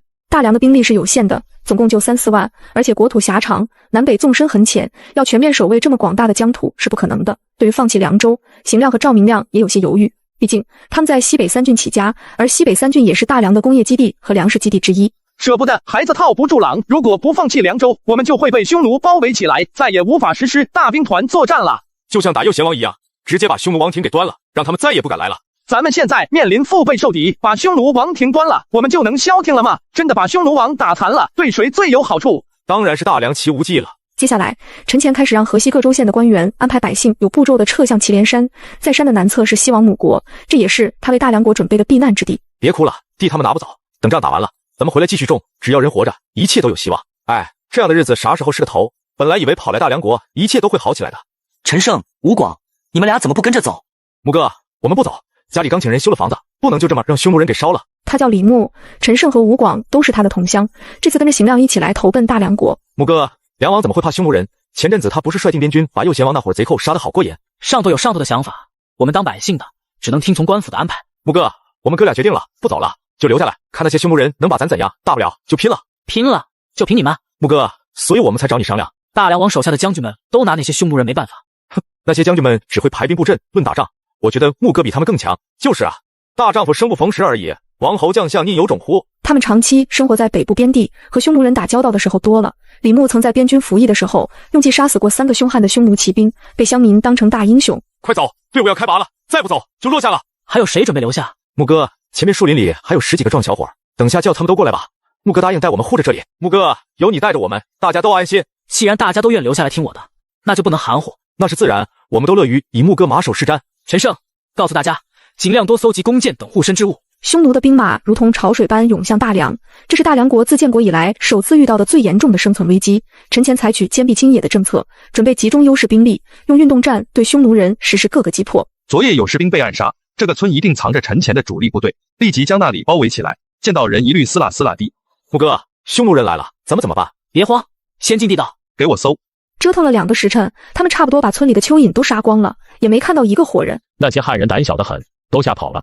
院子里有鸡鸭和猪羊，先在这里吃个饱饭，然后一把火烧了这个村子，今天的战斗任务就结束了，岂不快哉？就在村里的匈奴人几人一伙散在各家院落里准备吃大餐的时候，藏在地道内的李牧等人悄悄钻了出来，弓箭嗖嗖射向毫无防备的匈奴士兵。马德，这可是我家下蛋的老母鸡，你给炖了，饶了你。当其他院落里的匈奴兵听到动静赶来之后，见院子里只剩下横七竖八的匈奴人的尸体，匈奴人气得哇哇叫。烧，将这里烧掉。在匈奴人正烧村子的时候，李牧等人早就从通往村外的地道口钻了出去。将军，这些人一定有诡计，追，嘎掉他们！10多个壮小伙子利用熟悉的地形优势和陷阱，半天干掉了几10个匈奴人。此战惊动了正在周边寻机作战的罗怀远。几个村民这么能打吗？立即派人找到李牧和他的手下，将他们招揽到我们的部队里来。但李牧拒绝了，他要组织一支游击队伍，自己单干，并利用各种战术，弄得匈奴骑兵不胜其扰，不敢单独行动。陈前将手下大将赵明亮、邢亮、聂胜、马涛将3万大梁精锐野战军摆在了新城的3面，只在东北方留下了一个空缺。不料匈奴人果断中计了。大王，情况不对啊，这好像是自己人来接应咱们了，是吗？速去打探。我奉大梁王陈前之命在此镇守，你们休想从我这里逃出去。伊美奴，你怎么在这里？快点跟爹回家吧，看你都造成什么样了。陈前也太不像话了，怎么把你当士兵用呢？爹，我不知道是你来了，回去我是不可能跟你回去了。我老公对我很好，你们都闪开，放我爹过去。王妃殿下，咱们大王之前可是吩咐过，这里谁有不让过，要是私自放行，要军法从事的啊。你们还是不是人？之前我爹对你们不薄吧？现在他老人家有难了，你们不但不帮，还要落井下石。沃尔兔和查理曼点听伊美奴这话，也羞愧地把头低了下去。行，放走我爹的责任我担着，过后我跟王上请罪去，和你等无关。女儿，别着急走，以后见面再细说吧。伊美奴望着远去的匈奴王的背影，不仅潸然泪下，心情沮丧到了极点。可是匈奴王没跑出多远，正在歇息的时候，被李牧等人遇到。行，李大哥，俺们都听你的，你说怎么干我们就怎么干。兄弟们，报仇的时候到了。李首领，匈奴那边有数千人，就咱们这点人去打能行吗？是啊，头领，我兄弟说匈奴人那边很多贵族的旗帜，看起来像是精锐呢。哼，你等就在后面摇旗呐喊，做足声势就行。我带我手下兄弟去打。就在那些匈奴人都四仰八叉躺在地上休息时，陈胜和吴广等人高吼着挥舞着战刀冲了上去。匈奴人还没等吃上一口热乎的，就见一彪人马冲杀过来，慌得急忙起身迎战。在这怎么也能碰到大梁的部队，连口饭都不让吃，还让不让人活了？大王，听这阵仗似乎有大批部队正在赶来，那还打个鸡毛，赶紧跑吧，别让陈乾给包了饺子。不要再追了，毕竟咱们打的是突袭战，最重要的是出其不意攻其不备，要打成拉锯战咱们就吃亏了。大哥，咱们刚才打的好像是匈奴王啊。啊，他没想到自己居然干了这么一件大事儿，早知道是匈奴王，他也不敢打。此一战让李牧一战封神，就连陈乾也知道了。李牧这人不是战国时期4大杰出战将之一吗？当他听说李牧手下还有叫陈胜和吴广的，陈乾不由笑了。老公，我对不起你，没完成你交给我的任务，你愿意怎么罚就怎么罚我吧，以后我也不带兵了，王妃也不当了，就给你当个端茶倒水的丫鬟吧。你要是真把你爹抓了，我不仅不高兴，反倒要惩罚你，连自己亲爹都抓，那不是六亲不认吗？那种对父母都不知感恩孝敬的人，我留在身边也害怕。老公，你说的是真的吗？你不是哄我吧？是真的。老公，你真好，今晚上你早点来我房里，我给你准备点好酒好菜。感谢关注，下期再见。他们仅有几人，竟干掉了几十人，甚至打得匈奴人节节败退。那还打个鸡毛，赶紧跑吧，别让陈乾给包了饺子。也因此一战封神，他被陈乾任命为游击队长后，安排去西姆王国保护并接回躲避的大梁难民。将军，前面就是西王母国的都城了，也许那里还有大梁的子民，我们去那里找一找。李牧来干什么？难道陈乾终究不放心，派这个小子来替换我？哥哥，那王凤好生无礼，我等千辛万苦前来这里，他不来欢迎咱们，反倒冷冰冰拒咱们于城外，这是何道理？是啊，牧哥，咱们是奉了大梁王的命令来救难民，又不归他护羌大将军的辖制，何必理他？既然他不欢迎咱们自己干自己的。两位兄弟这话可不妥帖。王凤王将军虽然不是咱直辖的上司，但他也是大梁的将军，况且他是雍州刺史，还管着荆昌，我去拜见他也是应该，而且这事儿还只能我自己去。你们和营里的兄弟们先留着这里等我消息。禀将军，游击将军李牧前来拜见。哦，你就是荆昌的李牧？我还以为3头6臂的壮士，原来却只是个不起眼的庄稼汉，也看不出来你很能打哇。这年头要当个将军却是很容易的事啊。呵，李牧本来就是个色夫，并无将才，只是大王错爱而已。不错不错，本将也是个惜才爱才之人，不知你们来本将这里所为何事？回将军，本将奉大梁国王的王命，前来羌地搜寻并护卫大梁难民回乡，胡乱找到这里。既然这里是西王母国的王城，想必有很多大梁子民在这里避难，所以还请将军相助，让小将将他们护送回去。哦，原来是这样。不过他又一想，如果将这些难民全都交由李牧带走，李牧可是立了大功一件。况且这些难民虽然不知道自己的心意，但这也是一笔财富。如果自己在羌地称王，这些大梁难民可就是自己的兵员和奴隶。这些难民不能走。哦，为何？不瞒你说，陈涉那厮在王城附近布置了天罗地网，近日正集结兵力，想要攻破王城。如果此时将难民转移，岂不是羊入虎口，有去无回了？既然将军面临大敌，李牧愿率手下军士协防王城。呵呵，我正有此意，此乃王城的布防图，你等可在此处驻扎并防御敌军。记住了，既是打仗，那就军法无情，如果失守，就别怪我军法伺候了。将军，我等军马只有300，要守卫这么险要的地方，怎么够用？难不成你们要本将调拨主力给你们差遣使用，才能守得住吗？他让李牧去守小商河，就是为了让他守不住，到那时他就可以以兵败为名，合理合法嘎掉李牧了。末将听令。牧哥，那王凤明明就没按什么好心肠，我们现在就到驻地去，趁大梁军没到之前，提前准备好防御措施。你带50人立即在上游搬石头修堤坝，将这条河堵死。吴广，你带150人去附近树林里砍伐树木，要够制造50具投石器的数量。其他人跟我去河床上捡石头筑墙。当陈涉接到报告说防卫小商河阵地的是一个名不见经传的李牧时，他轻蔑地嗤笑了一声。这王凤不知道是从哪里抓来的倒霉蛋，你立刻率领1000箭卒做先锋，去攻击并拿下小商河阵地。将军，他们进入射程了。不急，让他们再近点。只见一个个枕头大小的炸药包被扔到小商河对岸，然后在那些拥挤的大梁兵将中炸开了花。眼看着李牧这边的人越来越少，大梁军的士气也越来越高，想要一鼓作气将这些守军消灭掉。大哥，那王凤明明见咱们在此鏖战，竟然一个兵都不出，一发炮都不打，明明是把咱们卖了。是啊，牧哥，咱们撤吧，再不撤，兄弟们都得扔在这里。你们护着百姓先走，我带几个兄弟在这里守着。那个李信将军是谁？之前怎么没见过他？回王上，那个李将军是从大梁来的，侍奉真神的旨意前来救助百姓的。原来如此。王凤想要借元战之命霸占西王母国，卓亚心里是一清二楚。只是陈涉大军攻势凶猛，而王凤有刻意封锁这里的消息，所以卓亚根本无法将这里的情况送出去。即刻派人带1000兵将，将小商河的阵地接过来。我要见那里的守将李牧。是，王上。陈涉见自己派了2500人去攻击一支小部队，还被对方打得乱七八糟，也是心浮气躁。还有何人敢去夺了那小商河？只要拿下那里，赏银千两，官升1级。末将愿带本部兵马前去取李牧的首级。记住，此人诡计多端，要多加小心。此时，阵地上只剩负伤的李牧和几十个誓死跟随的军士。兄弟们，我对不起你们。能跟着将军，我们不悔。那些汉子也知道自己是被王凤耍了。将军，我们的援兵到了。你们谁是李牧将军？我家女王要见你，你的阵地我们接防了。将军，这些羌人在搞什么鬼？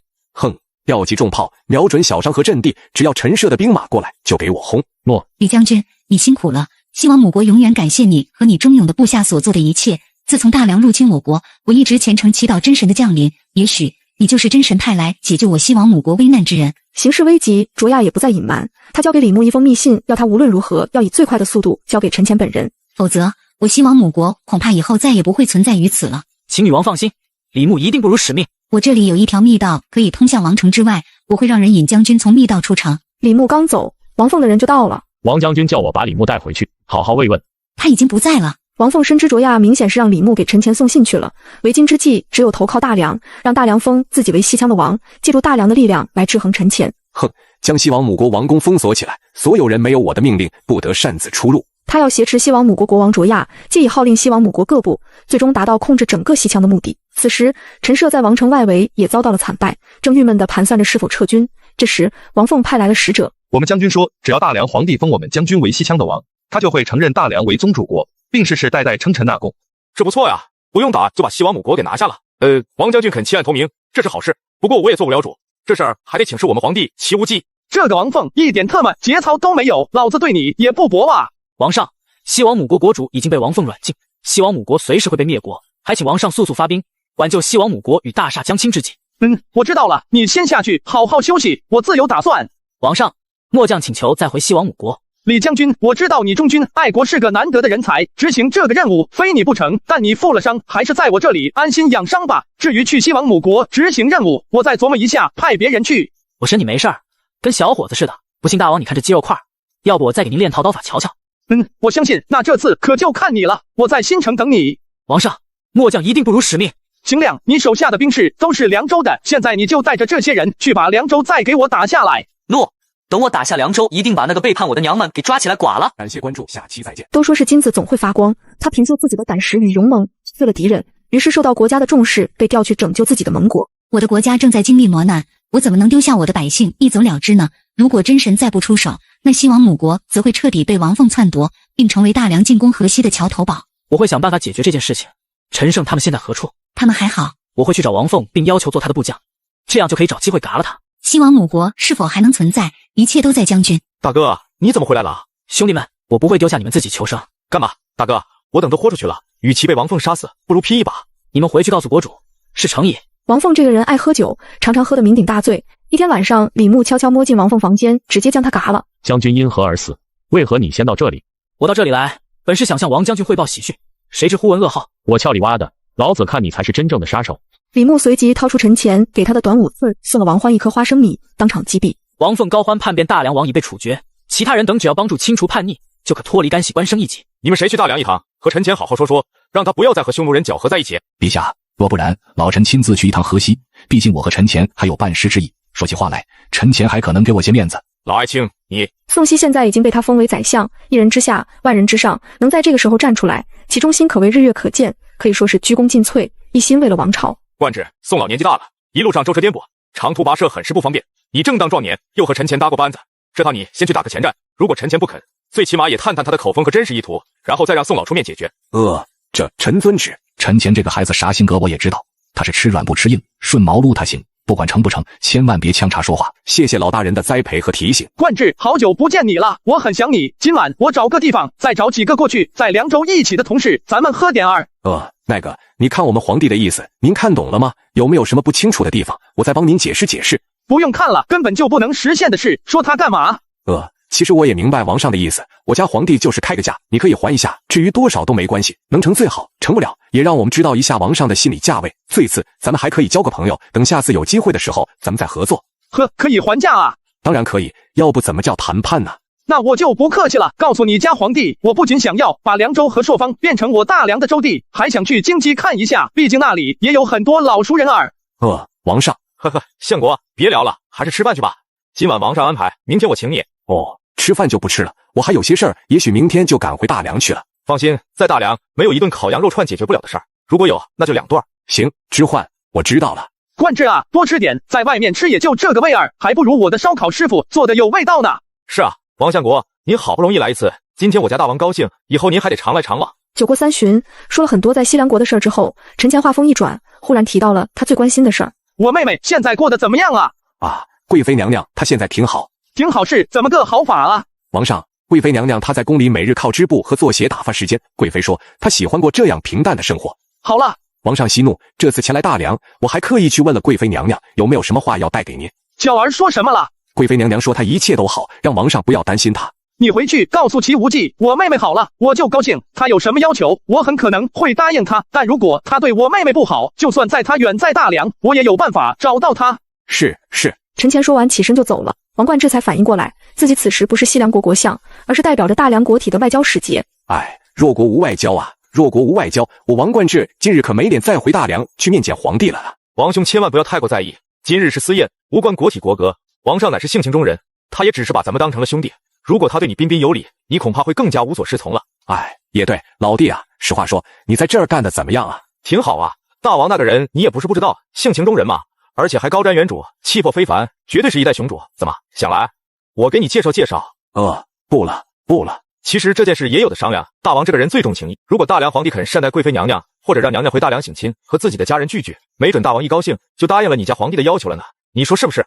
有理，多谢兄弟你提醒。接下来的2天里，陈乾领着王冠志参观了一下大梁国的建设。你看，我们以后要在这里起几座楼，作为商业中心。那边正盖着学校，很多从北方4周来的知识分子都在这里当教师呢。另外，我还打算再盖几所宾馆，这样以后外国有人来了，就可以常住在这里，也可以讲那里以后就是外国的大使馆。以后有什么事情就不用跑来跑去，直接就跟我说了。王上圣明。冠志啊，这是给嫂子带的土特产，回去后你跟我妹夫说，就说我说的，她和我有矛盾，是我们俩的问题，和我妹妹没关系。如果实在不能过，就离了吧。讲究啥？当初我也不欠她的，还帮过她不少忙，只要她把人给我送回来，我不差她啥事儿。行，大王您放心，这些话我一定都带到了。陈巧坐在冷宫的台阶上，低头绣着一方手帕，和1年前相比，她更瘦了，颧骨都露了出来，好看的眼睛显得更加清亮，似乎是累了。陈巧放下刺绣，仰头看着老树笼罩下的那一方天。今天天气不错，天很蓝，只是风有些冷。给他加点营养，宫里又不是没钱，把他饿成这样，有失体面。诺，皇上。谢彪，你跟着我这么久了，是时候自己出去闯一闯了。等完成任务回来，给你封个大官。我明白东家是为我好，可是我舍不得老爷您啊，我宁可一辈子就做个卫士长，给您端茶倒水，伺候您，也不想离开您老人家的身边。胡说，等40、50岁了，还拎着刀屁颠屁颠的跟我身后，不怕那些小屁孩儿笑话你吗？你爹死得早，他把你托付给我了，我就得替你负责。去益州和幽州虽然危险，但只要你能圆满完成任务，我就封你为大将，和赵明亮、聂胜他们平起平坐，这样你爹在泉下知道也光彩了。行，我听老爷的，老爷让我去，我就去。这才是我的好部下。王上，你怎么不开心？没什么。王上，如果王上想要臣妾侍奉，臣妾这就去准备。不用，等晚上再说吧。启禀王上，大越之国派人来了。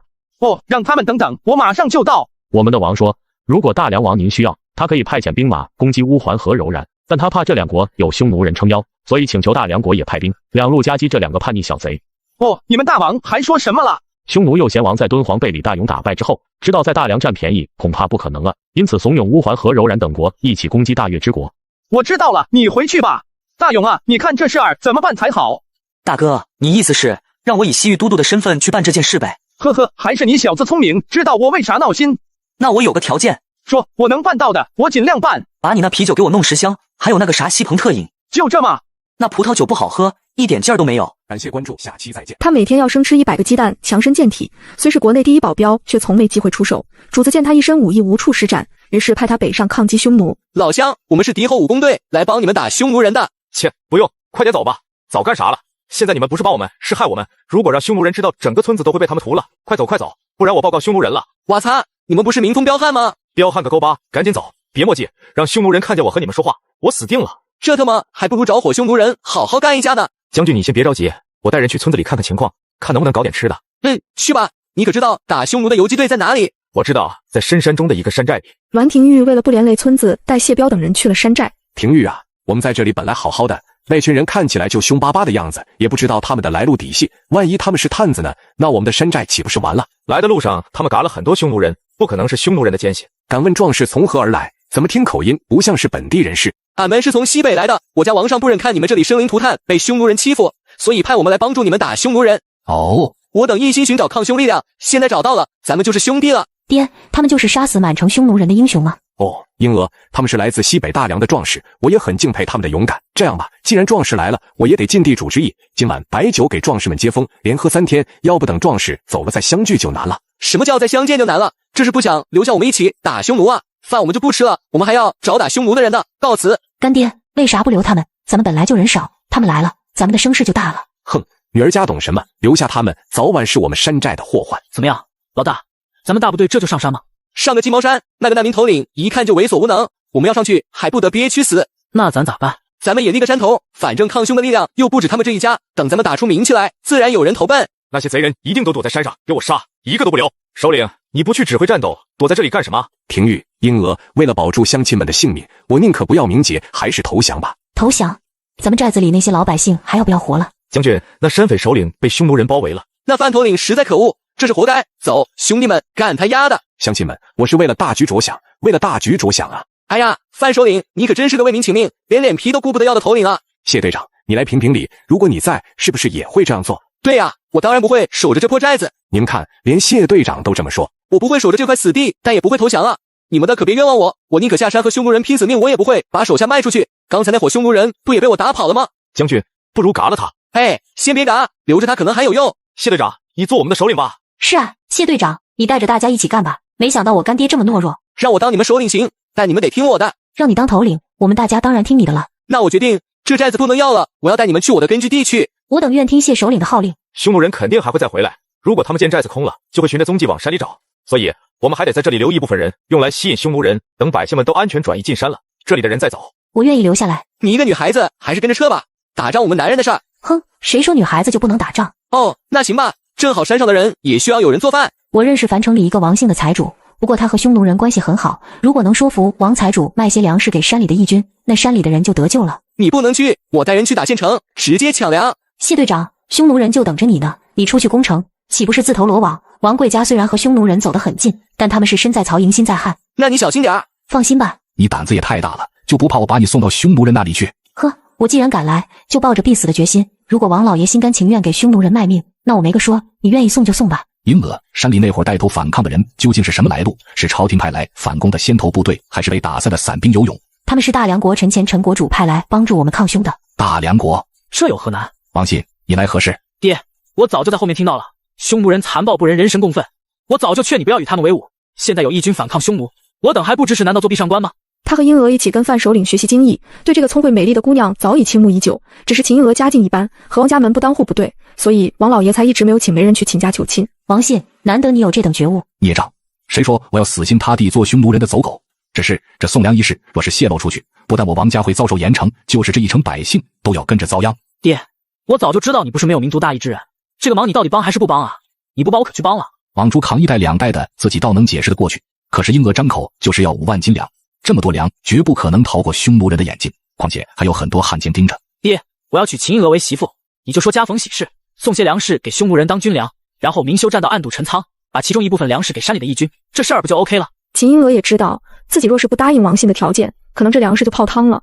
可关键是她现在已经深深爱上了谢彪啊。那我回去考虑考虑。哪有这么讲条件的？那岂不是把你卖了换粮食吗？你说匈奴的将军糊里糊涂就在樊城吗？是啊，王老爷因此才不敢堂而皇之的给咱们粮食。那你看这么地行不行？咱们来个假结婚，将计就计，借着嫁人的机会混进城里去，嘎了匈奴的主将糊里糊涂。讨厌，吹得人家耳朵直痒。感谢关注，下期再见。他结婚了99次，这次准备来点不一样的体验。刚要动手，就被对方的一招隔空打牛给整倒在地。奇怪的是，当场就嘎了。看来这家伙还是得要现代的东西才收拾得住。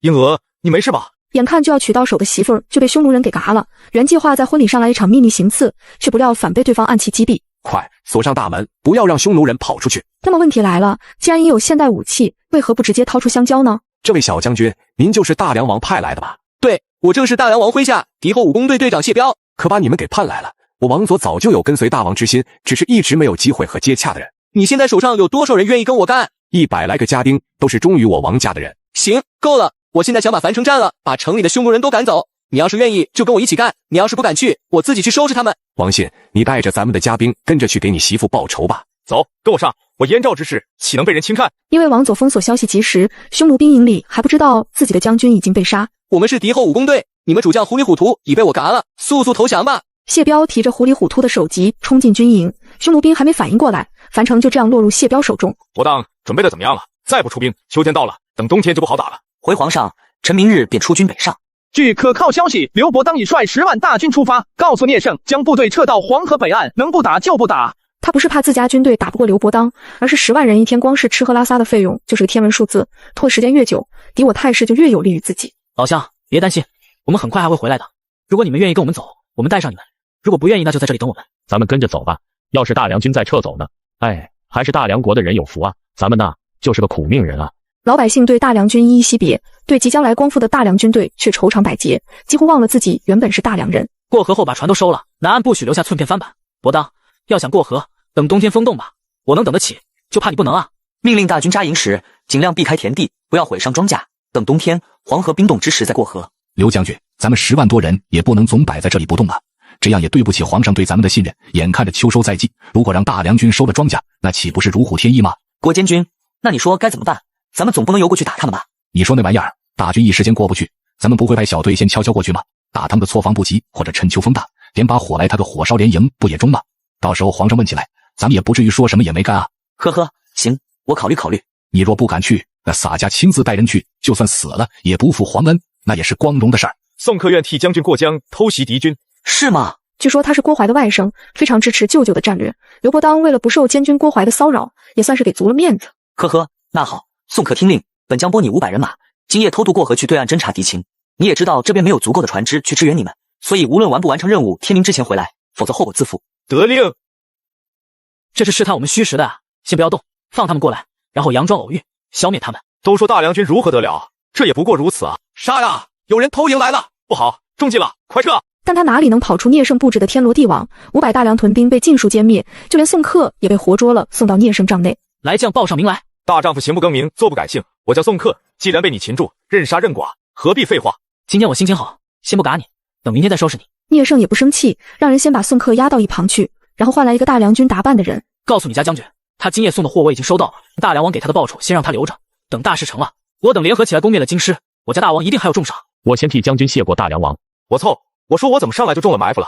原来是刘伯当给聂胜送的信儿，这次之前就和聂胜好的穿一条裤子，现在他们和起伙来要算计进攻京师啊！宋克一听如梦方醒，要是能把刘伯当和大梁王勾结的事情报告给皇帝，那可是比偷100次营功劳还大。到了半夜时分，居然没有留人在他近旁看守。宋克为了活也是急了，捆绑的绳子居然让他挣脱了，偷了一匹马便逃了回去。毕竟刘伯当3世忠良，属于根正苗红，忽然便捷要挥师攻击大梁京师，不切实际。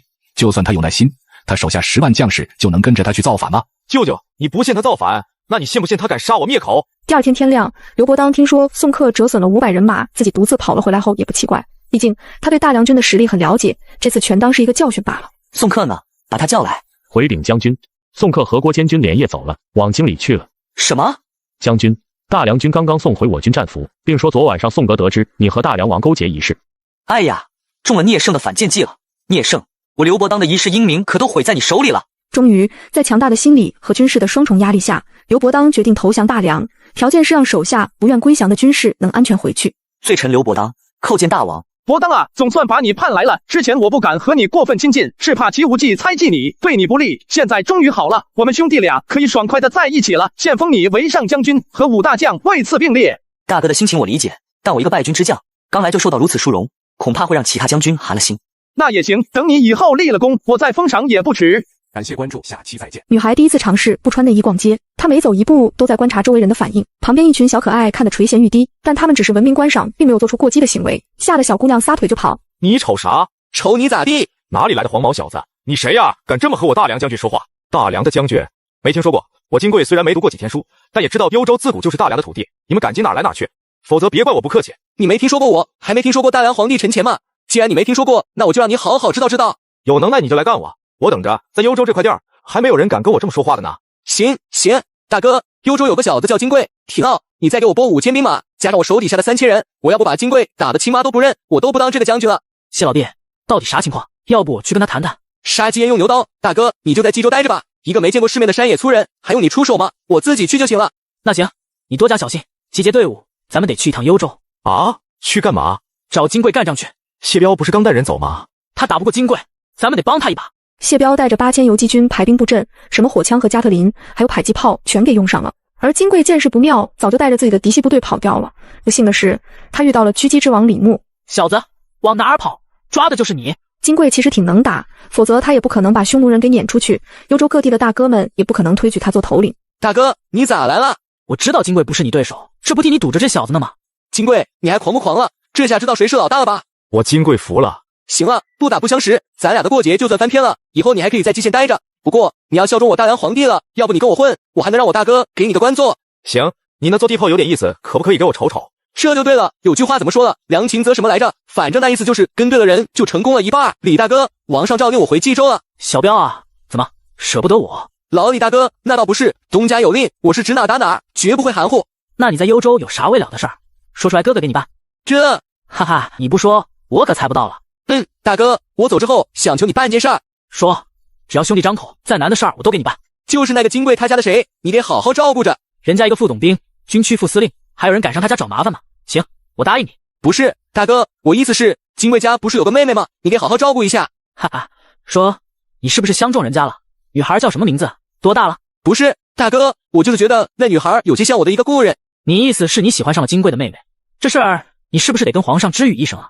金贵虽然是降将，但级别可不低。李牧虽然没有当过高官，但也知道皇上最忌讳结党营私，特别是2大战将结成姻亲，所以这事儿就有些复杂了。啊，那不用了。好兄弟，你再好好想想，大丈夫何患无妻？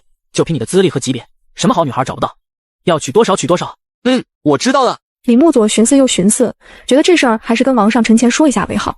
给李牧回信，男大当婚，女大当嫁，问青女方家的情况，有没有嫁人，让谢彪先把冀州的防务问题交给邢亮，马上给老子滚回来。金姑娘，征东将军谢彪想要和你结为秦晋之好，托我做月老来提亲，你可愿意？奴家本来有未婚夫，可是还没嫁过去，未婚夫就被嘎了，恐怕有不祥之名，让谢将军嫌弃。另外，婚姻乃人生大事，必须要听家长的安排。我父母早亡，现在只听哥哥的。如果我哥金贵同意，谢将军又不嫌弃，小女子也只好依从了。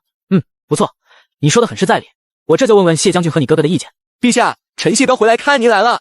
你还知道回来啊？你不是翅膀硬了吗？还看我干什么？皇上，我知道错了，不应该惦记叛将的妹妹，我以后绝不犯这类错误了。还请皇上收回我将军的封号，让我在您身边做个侍卫吧。看把孩子吓的。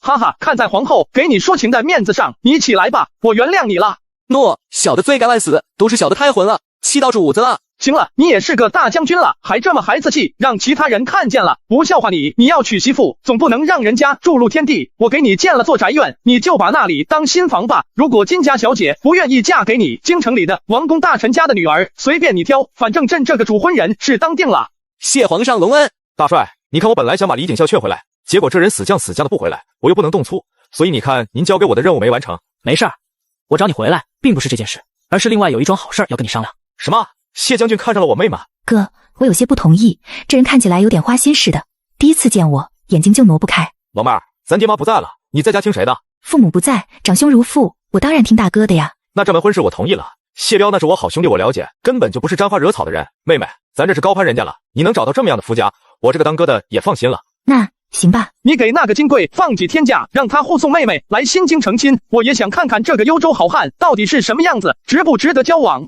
哥哥，你好不容易来一回，弟弟一定好好招待你啊！你想吃啥喝啥，跟我说，保你满意。弟儿啊，我这次来也乏累了，先给我们找个地方打尖吧。行，那个谁，你去首都宾馆订几个高间，就说我来客人了，要好生伺候着。别啊，宾馆我住不惯，咱们兄弟还用客气吗？还是住家里方便。嘿嘿，哥哥，我家里比较小，这不是怕妹妹她不方便吗？既然大哥说了，那咱们就到我家看看。陈前赐给谢彪的府邸是个3进的院子，房屋总有10几间，虽然比不上农村动辄占地10几亩、几十亩的豪宅，但这可是在新京，地点位于皇宫附近，属于2环以内。这就是你说的小房子啊，是小房子，我家主公没当皇上前，在抚远县农村的一处田宅就有3000多亩可以跑马的。行，兄弟，我服你了。你们先坐，我让护兵给你们沏茶。兄弟，你这身份怎么没买几个丫鬟来侍奉啊？女人太麻烦，护兵他不好用吗？还不用我花钱，还可以陪我喝酒骑马练武。哥，这是啥？我也不知道啊。哥哥，这个是搪瓷洗脸盆，这个是香皂，旁边那个小屋子是卫生间，这个淋浴器洗澡用的，那个白瓷的桶是出宫时用的，一按水就自动冲下去了。我去，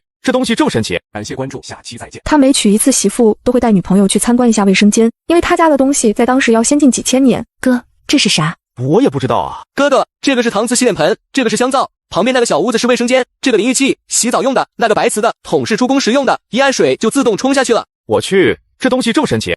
你就是金贵，陈金贵给皇上陛下叩头了。起来吧，吸烟嘛，先来一支小九九。皇上，烟是啥？我不吸烟。我不知道咱们幽州那边有啥风俗习惯，然后你们有啥要求尽管提，我们这边的一定100%的满足你。办喜事嘛，就要高高兴兴、热热闹闹的。我们没啥要求，入乡随俗，男方怎么操办我们就怎么接受，主要是看中了谢彪兄弟的人品好，我把妹妹嫁给他，我也放心。要是我老爹老妈泉下有知，也得说我帮妹妹找了个好人家。行，你俩都是实在人，没啥说道。再说结婚是一辈子的事儿，也不能因为男方一点准备不周到的地方就不过日子了，是不是？那就这么的，我看后天就是个好日子，然后咱们就把这喜事儿办了。谢彪他父母都不在了，这事儿我替他张罗，他和喜善俩人都不小了，双方又都挺满意的，越早越好，你说呢？那是听陛下的。那就这样，我看时候不早了，咱们先去后院去喝点茶，然后咱们几个喝点。行。谢彪，你新婚之后就留在新京吧。皇上，那冀州放心，我让别人去。新京缺一个卫戍司令，你干吧。诺。金贵啊，哎，皇上您指示。这次回去，朕交给你个任务，还得好好配合李牧，把幽州整好啊。那边很有发展，以后冀州很可能比新京还要有前途。那必须的，请皇上您放心吧。如果有谁敢不听您的话，我第一个灭了他。幽州有你这员虎将镇守，我放心。不过那个李景孝，你们还得当回事儿，必须想办法让他也跟咱们一起干。如果能够把他弄来，我再赏你。行，放心吧您呐，我这就回去办这事儿。我很看好你啊。上次刚拨了500万两银子，这么快就花没了。陛下，只因这工期紧，而且咱们要采购大量的工程设备，这些钱大多数都是花在这上面了。哦，购买大梁的那些设备这么费银子，爱卿你有没有亲自过问此事？臣每一笔采购都是亲自过目，并交可靠人等去采购。我们不是请了那么些工匠来吗？能不能仿制一些设备？我大梁地广人多，从不缺能工巧匠。陛下，臣也曾这样想过，但大梁的铁质不行，不是太脆就是太软，而且很多大型机械铁匠们根本打造不出来，到头来还是要从大梁进口钢材，费用要比买那些机械更贵。照你看来，我们就不得不买他们的东西了。陛下，这些机械乃金刚所造，十分耐用，而且他们还派来了工匠维护，就算修完郑国渠，那些机械也一样可以用于我大梁的别处，而且随着我大梁炼铁业的发展，日后一定也能仿制出来，对我大梁赶超对方也是个促进，这也是一举两得之力啊。也有些道理。陛下，臣以为应该停止修渠，修如此长大之渠，实在是大梁耗费我国国力之诡计，陛下万万不可上当。廖御史，你什么意思？难道是说丞相大人暗中通敌？我可没说是王丞相之过，我只是说那臣前居心叵测，暗中算计大梁。须知帝国主义亡我之心始终不死，我们又怎么能把敌人当成朋友，期盼他们发善心帮我们呢？咦，按你的意思，除了打仗，咱们国人就不用吃饭了呗？臣前是怎么起家的？那是西北楚郡大汉，流民四起，才让他平地青云。难道你还想让这种事情再发生一次？我凑，现在谈天灾，那人祸呢？青州那边赵康始终为难我大梁，最近的军报，青州那边又出现了东湖蛮人，数以千计啊！东湖原本是渤海国的游猎之民，怎么就跑到青州去了？这难道不是他大梁故意纵凶害我们吗？青州的事情自然有将军们去解决，陛下派出20万王师，已经把那个匈奴小王撵到海边去了。难道区区几千胡人入境，就要我大梁停止如此前无古人后无来者的工程吗？要知道此渠一旦修成，必将让皇上名垂千古，大梁百姓万世歌颂。修一条渠是会让后人记住皇上的功德，可现在呢？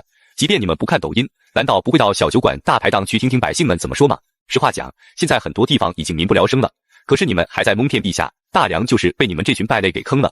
你们这群占着茅坑不拉屎，拉屎也拉人家柴堆上的败类，怎么就不干点人事儿，为普天下老百姓想一想呢？王蒙此时脸都红到脖子根了，要不是碍着读书人的面子，他都想打骂敲你哇！你们一个小小御史，在我这里找存在感来了，你不知道我在这里头弄了多少好处吗？廖御史，你的论调可是和大梁臣前有些像了啊。比国也是口口声声考虑普天下百姓，可大梁却屡屡危害我大梁朝。另外，按你这么说，修渠就是为祸百姓了呗？那这个渠不修也罢，免得陛下遭人咒骂。行了，你们都别这么吵吵嚷嚷的了，整得跟菜市场似的。青州的事要尽快解决，渠也要继续修。是，陛下英明。要修好渠，你那边还差多少钱？今年所差也就300万两人工费用，一共呢？按工匠们估计，只要2年，2年就可将渠全线贯通。1年800万两银子，2年也就是1600万两，我凑，这他妈比修长城还费钱啊！这可是大梁一大半的国库收入。你们知道我叫你们来是啥意思吧？中心思想就是搞钱，把窟窿给我堵上。大人，青州那边军费就要200万两，田丰那边要得急，说将士们再不发饷，别说打仗了，不造反就是大幸了。我特么没让你说军费的事儿，我是让你想法搞钱，搞钱，搞钱，你听到了吗？大人，大梁每年的税收差不多就是这些，再精打细算也就这么多了，除非什么？加税。好，我同意你的建议，那就加呗。大人，加税可是要不得啊！从西凉王陈前叛乱之后，大梁已经加了4次税了，普通农户的田赋已经到了4成，某些地区已经是5成的店租了，这已经到了极限了。再加农户们种地剩下的口粮养活不了自己，就会逃离土地，那样就要闹流民田荒了，税收就更收不上来了。那你说该怎么办？下官以为大人可以对商人加税。另外，大人不是从大梁引进了不少工厂流水线吗？如果生产出产品卖给百姓，让他们自愿掏钱，岂不是更好？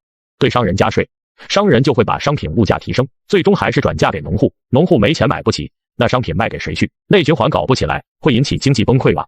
老李，你的建议先保留。老刘，你平时点子最多，你说说看。大人，要我说，这事儿也不难解决。农户们买不起东西，咱们可以先让他们付一点钱，或直接零首付，其他款项可以用明年的收入抵。如果明年不够，那就后年、大后年，贷给他们10年、20年。农具可以贷，铁器家用物品可以贷。总之，要让商品流通起来，而农户们欠了官家的银子，只能埋头苦干，想跑都跑不了。是个好主意。我就说老刘脑子聪明，有主意。老刘，好好干，以后还有发展空间啊。呵呵，大梁朝要卖给我们什么？铁器吗？陛下，今年我国的粮食产量又上了一个新高，粮仓里的粮食已经堆得没地方装了呀。没地方装就酿酒、做饲料、加工成品，反正这些粮食又不贵。哦，我懂了。感谢关注，下期再见。他每晚都会送一个女孩回家，但每次送到屋里他就回去了，直到有一天才发现这件事情不对劲。有国使者来了，我去那边坐坐，听说还有很多大手笔的客商。晚上回来吃饭吗？我给你做西红柿炒番茄。不了，也许我得陪那些客商喝点酒，晚上也不用等我。少喝，龙体要紧。雅典娜，你又漂亮了。呵呵，看你馋的，我可不是你的妃子，你这次来找我，一定有事。宝贝，什么都瞒不过你，我带了几样东西，想让你帮忙卖到波斯或者罗马去。你想卖多少银子？50万两。我一会儿跟我管家说一下，钱直接送到皇宫里还是？你不看看这些东西值不值这些钱吗？对我来说，你就是无价之宝。别说50万两，只要你开口，我把自己的钱全送给你都行。先放你这儿吧，我明儿让户部的人来取。今夜我有个聚会，你来吗？当然，我已经请好假了。王大人您可来了，下官这副担子恐怕就要有劳大人了。李大人，别这么说，咱家皇帝的做事方式你还不了解吗？谁还没个失误的时候呢？李大哥，我舅哥金贵到底是怎么死的？哎，说起来我也感到羞愧啊。金贵在你婚后回来去执行任务时太莽撞牺牲了，我明知道金贵的性子，早知道我派别人去好了。马德，老子去把他们全抓起来，活剐了，替我舅哥报仇。谢彪，你稳当点，李都督在此，还容不得你私自做主呢。我就是咽不下这口气。李总督，如今金贵牺牲，半岛失守，怎么解决这个问题呢？王大人，下官已经让幽州北部的蛮人南下了，估计很快半岛就会被他们搅得乱成一锅粥。新罗王既然宣布半岛是他的地方，那他就得派兵去保护本地百姓和那些游猎民族对着干，这样他们哪还有精力去对付我们呢？时间一久，新罗王精疲力竭，自然就想退兵。到那时候，我们再夺回半岛，不会费多大劲儿的。李大人实在是高，既然李大人都安排妥当了，大家都回去安心等候下一步的命令吧。王大人，陛下派您来，可还有其他指示？呵呵，让你猜中了，陛下派我来是要我亲口交代你一个任务啊？什么任务？非要大人亲口告诉我？陛下想让你拿下整个半岛，有困难吗？如果有困难跟我说，我回去跟咱们老大反映。没困难，不过我只有一个要求，平定新罗国的时间由我定。行，这事儿我回去跟陛下说，不过我也得提醒您一句，陛下心急，不喜欢拖拉。我懂了，谢谢王大人的提醒。我来时咱们陛下说了，只要能拿下半岛，有什么困难他都给解决。我的口信带到了，我得回去复命了。知唤啊，抚顺那边需要多造些战船，你再给他们拨50万两银子过去。陛下，舰队固然要造，但咱们现在是不是缓一缓？今年的钱已经用差不多了，下个财年我好好算计一下，第一项就给海军拨钱，行不行？不行，这是2级。那我也没法，要不我发起一场募捐，看看大家能凑出多少来。算了，募什么捐，闹得人心惶惶的，我已经搞到钱了，省着点用吧。陛下，户部的王斌求见，已经在外面跪了大半天了。陛下如果不想见他，老奴就让他回去吧。我倒忘了，让他进来吧。陛下，北方4州因为遭受旱灾和兵乱，今年的税收情况堪忧。我做了一个统计表，上面有各州县报上来的财务报告，请您批示一下。先不看了，王斌，真问你，如果你是北方州郡的长官，面对这种情况，你该怎么办？这臣一直做属官，并无当郡县主官的经历，所以臣不敢说，也没资格说。但说无妨，咱们君臣也只是聊聊而已。陛下，以臣之见，对那些乱民要以招抚为主，只要朝廷给他们一些吃饭钱，度过这个难关，那他们就会感激朝廷的好，从而对朝廷忠心耿耿。天灾一过，来年再从事耕种，他们也就无心再闹了。那朕就放你去冀州当个刺史，去平定北方之乱，如何？啊，你没有听错，朕就是要重用你们这些有真才实学又对朕忠心耿耿的年轻人。臣愿肝脑涂地，誓死效忠皇上。将军，军区司令谢彪来了，此时正和几个面生的人在造船厂转悠呢。谢将军到了，怎么不吱声啊？这也不是他风格啊。走吧，去看看。谢将军也是得罪不起的人物啊。当他们到船厂时，果然看见谢彪和陈胜都在，而他们身边还站着几个领导模样的人，在船厂指指点点。哎，那小子，你干啥的呀？怎么跑船上去了？立即将此人擒拿下，好好审问来历。要是发现是大梁派来的奸细，必斩不饶。卫兵护驾，护驾！误会，误会。谢将军，这到底是怎么回事？你俩这对王八羔子想要行刺皇上，来人，把他们拿下！什么？皇上？谢彪，不要胡来，把他们俩叫过来。皇帝陛下，臣罪该万死，惊到了皇上，请皇上饶命啊！哎，这是二整的，算了，不看了。你就是李景孝吗？罪臣是李景孝，挺年轻，安全意识和保密意识挺强的哈。你就是姚广智了。罪臣是姚广智。你们俩起来吧，这事儿怨我，我来你们这1亩3分地，没事先通知你们。是，陛下。哦，不对，是属下的错，属下不知圣驾光临，有失远迎。行了，这里是军营，没那么多繁文缛节，我也不稀罕。你们俩就说说最近工作是怎么干的，有什么成果，有什么困难，有什么需要朕帮你们解决的就行。回陛下，目前最主要的还是舰队的续航能力和运载能力。按照你的说法，我大梁水师最远续航能力只有2000海里。是的，陛下。陛下，要是能多建一些海军基地，让我舰队能随时靠岸修补船只，补充给养，那我大梁水师就能纵横万里。啊，对。狮子国你们听说过吗？啊，没有啊。那舟山呢？这听说过。你们不能得少知足啊！觉得舰队能到达琉球和东方四岛就很了不起了。这个世界很大，你们应该没事儿去看看。诺，臣知道了。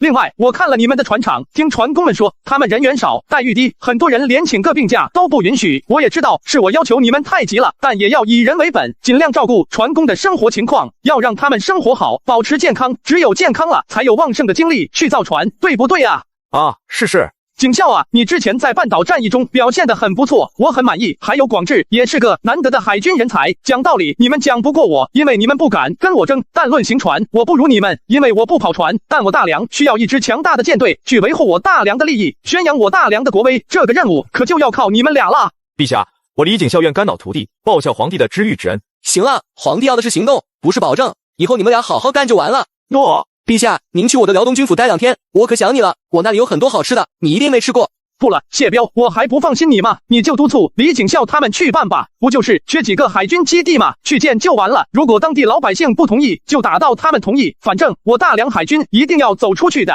他知道陈前之所以3番5次强调海军的重要性，那一定是有大计划了。感谢关注，下期再见。他每暗访1次都会处决一个县官，因为前线退下来的老兵本该分他20亩地，但当地县令却只给他分了8亩，其余的都分给了当地的富户。可贪官是杀不尽的，所以还得从制度上约束，发动全民监督。于是在全国实施财产登记制度、举报制度、朝廷监察制度，凡是家庭财产超出合法收入的，就要上报来源，来源不明者没收充入国库。为了避免官官相护，所以他宣布谁举报贪污、受贿、查有实证的，查封违法所得，奖励举报者1/3。你一定提醒，让他们下去查贪腐，可别成了被查的对象。这次李景孝见面后，他对海军建设有啥想法没有？李景孝回信说，船厂的船工待遇和生活问题都解决了，在建造大型战舰的同时，他也派遣了一个由2艘战舰和2条补给船组成的特混舰队南下东海，准备去台省建立一个海军基地，之后再以台省为落脚点，往南海菲律宾那边寻找合适的锚地，再建一个基地，之后再往西，在爪哇那边再找一个，这样就离狮子国不远了。等爪哇国基地运转正常，他会在狮子国再建一个大型的补给基地，然后继续向西，在阿三的地盘上再建一个，如此如同跳棋一般，一步一步就可以到达安息帝国。不过按李景孝的想法，要做到这几步，恐怕至少也得需要个3年5载才行。这小伙子不错，很有想法，也有进取心，不过就是胆子小了点。我大梁海军独步天下，在几个只有原始人的岛上弄几个基地就要3、5年，等全弄好了，黄瓜菜都凉了，胆子要再大点，步子迈得再快点儿。我的想法已经够大胆的了，谁知道自己皇帝还不满意，争取在1年半达成目标。建基地可是需要大量人力和物力，咱们有那么多财力吗？这怕什么？皇帝陛下既然让咱们这么干，那就一定给咱们准备好了经费，大不了咱们灭他几个国家，也要把这件事给办了。我凑，你这想法可危险了，我大梁皇帝可是最爱惜老百姓的，你要是沿途去抢，咱们老大能愿意吗？但李景孝的脾气他知道，是个犟驴，他想干的事儿自己拦不住。就这样，半年之中，特混舰队行船1万多里，建立了2个大型海军基地，也让沿途各岛的土着民对大梁有了深刻认识。老哥，咱们已经航行了这么久，船只该保养啊，船员也都想老婆了，该回家休息一下了。罗马不是一天建成的，咱们的基地也不是一鼓作气就能全设立完成的。也行，船员们因为长期航行也疲惫不堪，生病的也不少，舰队也需要进港维护修理，命令舰队返航。当陈前听说李景孝已经在台省和吕宋建立了2大基地后，也是十分满意。景孝这次干得很不错，速速给他回信，既然建立基地了，就要强化基地的功能，不能这样来回跑，太浪费时间了，而且也失去了建海军基地的意义。你应该在基地建立修理厂，能直接维修舰只，最好能直接造船。至于官兵想媳妇的问题，那更好办了，难道当地就没有女人吗？就算不好看，但临时解决下问题，平时洗洗涮涮，做个饭也是可以的啊！不要有打一枪换个地方的游击想法，要有长期观念。咱们大梁虽然地大物博，但领土这东西还怕多吗？你就直接把基地当成大梁新开辟的郡县，不就完了吗？要鼓励官兵改良当地人的血统，并把大梁优秀的文化带过去，再过个10年20年的，这些地方不都是大梁人种了吗？雅典娜带了一批国宝级的货物去安息国做买卖，不料却被安息帝国皇帝给劫持了。雅典娜实在太漂亮了，一个媚眼就把安息皇帝给迷住了，才没有被嘎。让李大勇和李广利在呼罗珊地区牵制住安息帝国的主力部队，然后派遣一支特混舰队直接开进波斯湾，输送海军陆战队直接掏安息帝国的心腹部位，把安息帝国的首都拿下，抓住安息帝国的皇帝，灭了这个老牌帝国，命令大梁海军立即出动所有舰只出征阿拉伯海，剑指安息帝国。景孝，这是创造奇迹的时刻，如果你击败了安息帝国，将在历史上留下浓重的一笔，你本人也将成为大梁最著名的战将之一。请李大人转告陛下，末将一定完成任务。先不要急于拍胸脯，我建议你先提困难，做好充足的准备。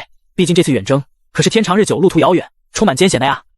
那就请大人给我调拨1万军队和半年的粮草吧。行，这点要求我可以满足你。就算你要2万军队，我也能从幽州给你拨过去，就怕你的船装不下。原来安息帝国皇帝下决心和大梁开战后，即可命令驻扎在呼罗珊的安息军向大夏移动，配合大夏国王克留斯夺取大夏的战略要地，制止大梁军团从大夏攻打呼罗珊地区。你们就是大梁使者哈，来我安息帝国有什么事儿啊？陛下，我们来安息主要是2件事，一件事是大梁和大秦，也就是罗马的通商关税问题。这个过道费收的太贵了，不仅对大梁和罗马2国的贸易不利，也会影响到您的帝国的收益。如果我们的商人都不从您这里走了，那您可就1文钱都收不到了。税收乃是我安息帝国的内政，收多收少都是我们自己的事儿，赚不赚钱恐怕不需要你们皇帝操心吧？还有其他事儿吗？还有另外一件事，雅典娜是我大梁的贵族，也是我大梁皇帝的私人朋友。现在他人被扣押在皇宫里，还请尊贵的皇帝立即释放他，无论他触犯了安息帝国的什么法律，我们大梁皇帝都愿意以经济补偿的形式来请安息皇帝赦免他。呵呵，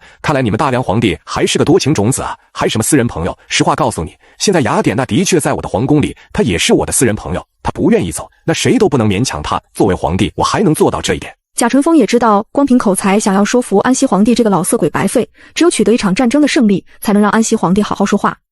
说是说不过你们了，那就让事实来证明吧。如果1个月内泰西风遭到真神的惩罚，那就是我对，你们就要向我下跪认错。如果1个月后泰西风依然平安无事，那就是我错了，任杀任剐，绝无怨言。一派胡言！大梁远在东方，就算不被我堵在呼罗珊，1个月也走不到泰西风。我堂堂安息帝国的皇帝，还能被你这种神棍吓唬住，给我关起来？因为贾淳风已经算出，大梁帝国的大军很快就要将大梁皇帝的怒火烧到泰西风了。来人，把箭炮都拖出来，瞄准岸上的安息武士，给我轰他奶奶的！将军，你倒是给咱们陆战队的留点上岸打啊！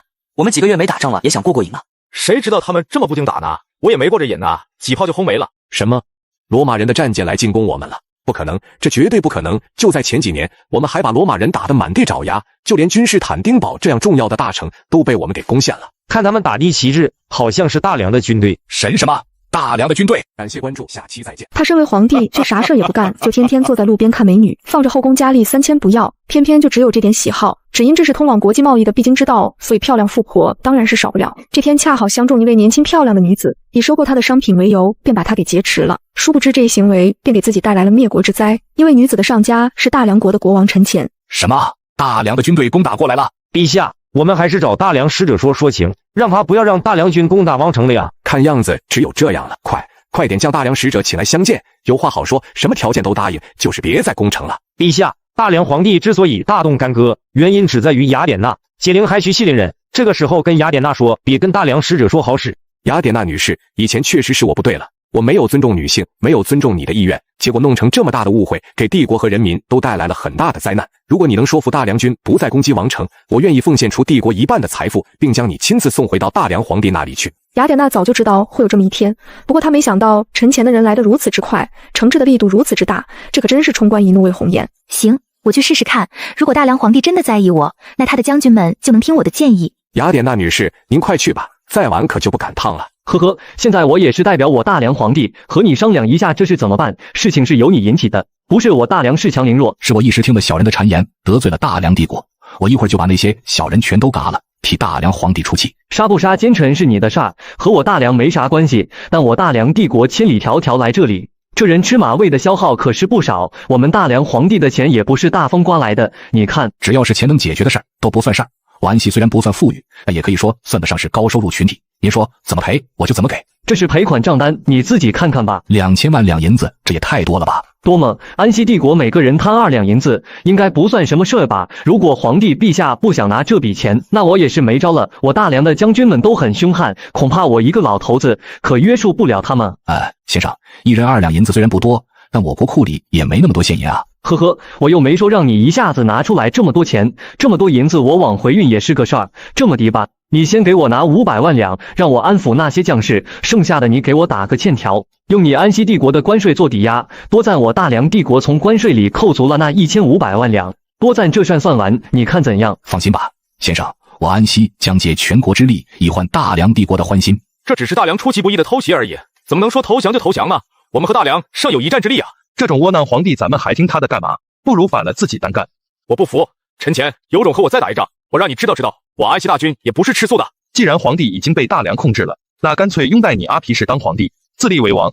马上传达我安西帝国的军人拒绝服从安西皇帝的撤军命令，以呼罗珊为界，将安西帝国的1大半属国和领土都拉到咱们的麾下，立即去告知贵霜国，咱们需要强联手干掉大梁国。贾纯风临去安西之前，我不是交代他战胜后所要的赔款数额了吗？这贾纯风怎么私自做主了呢？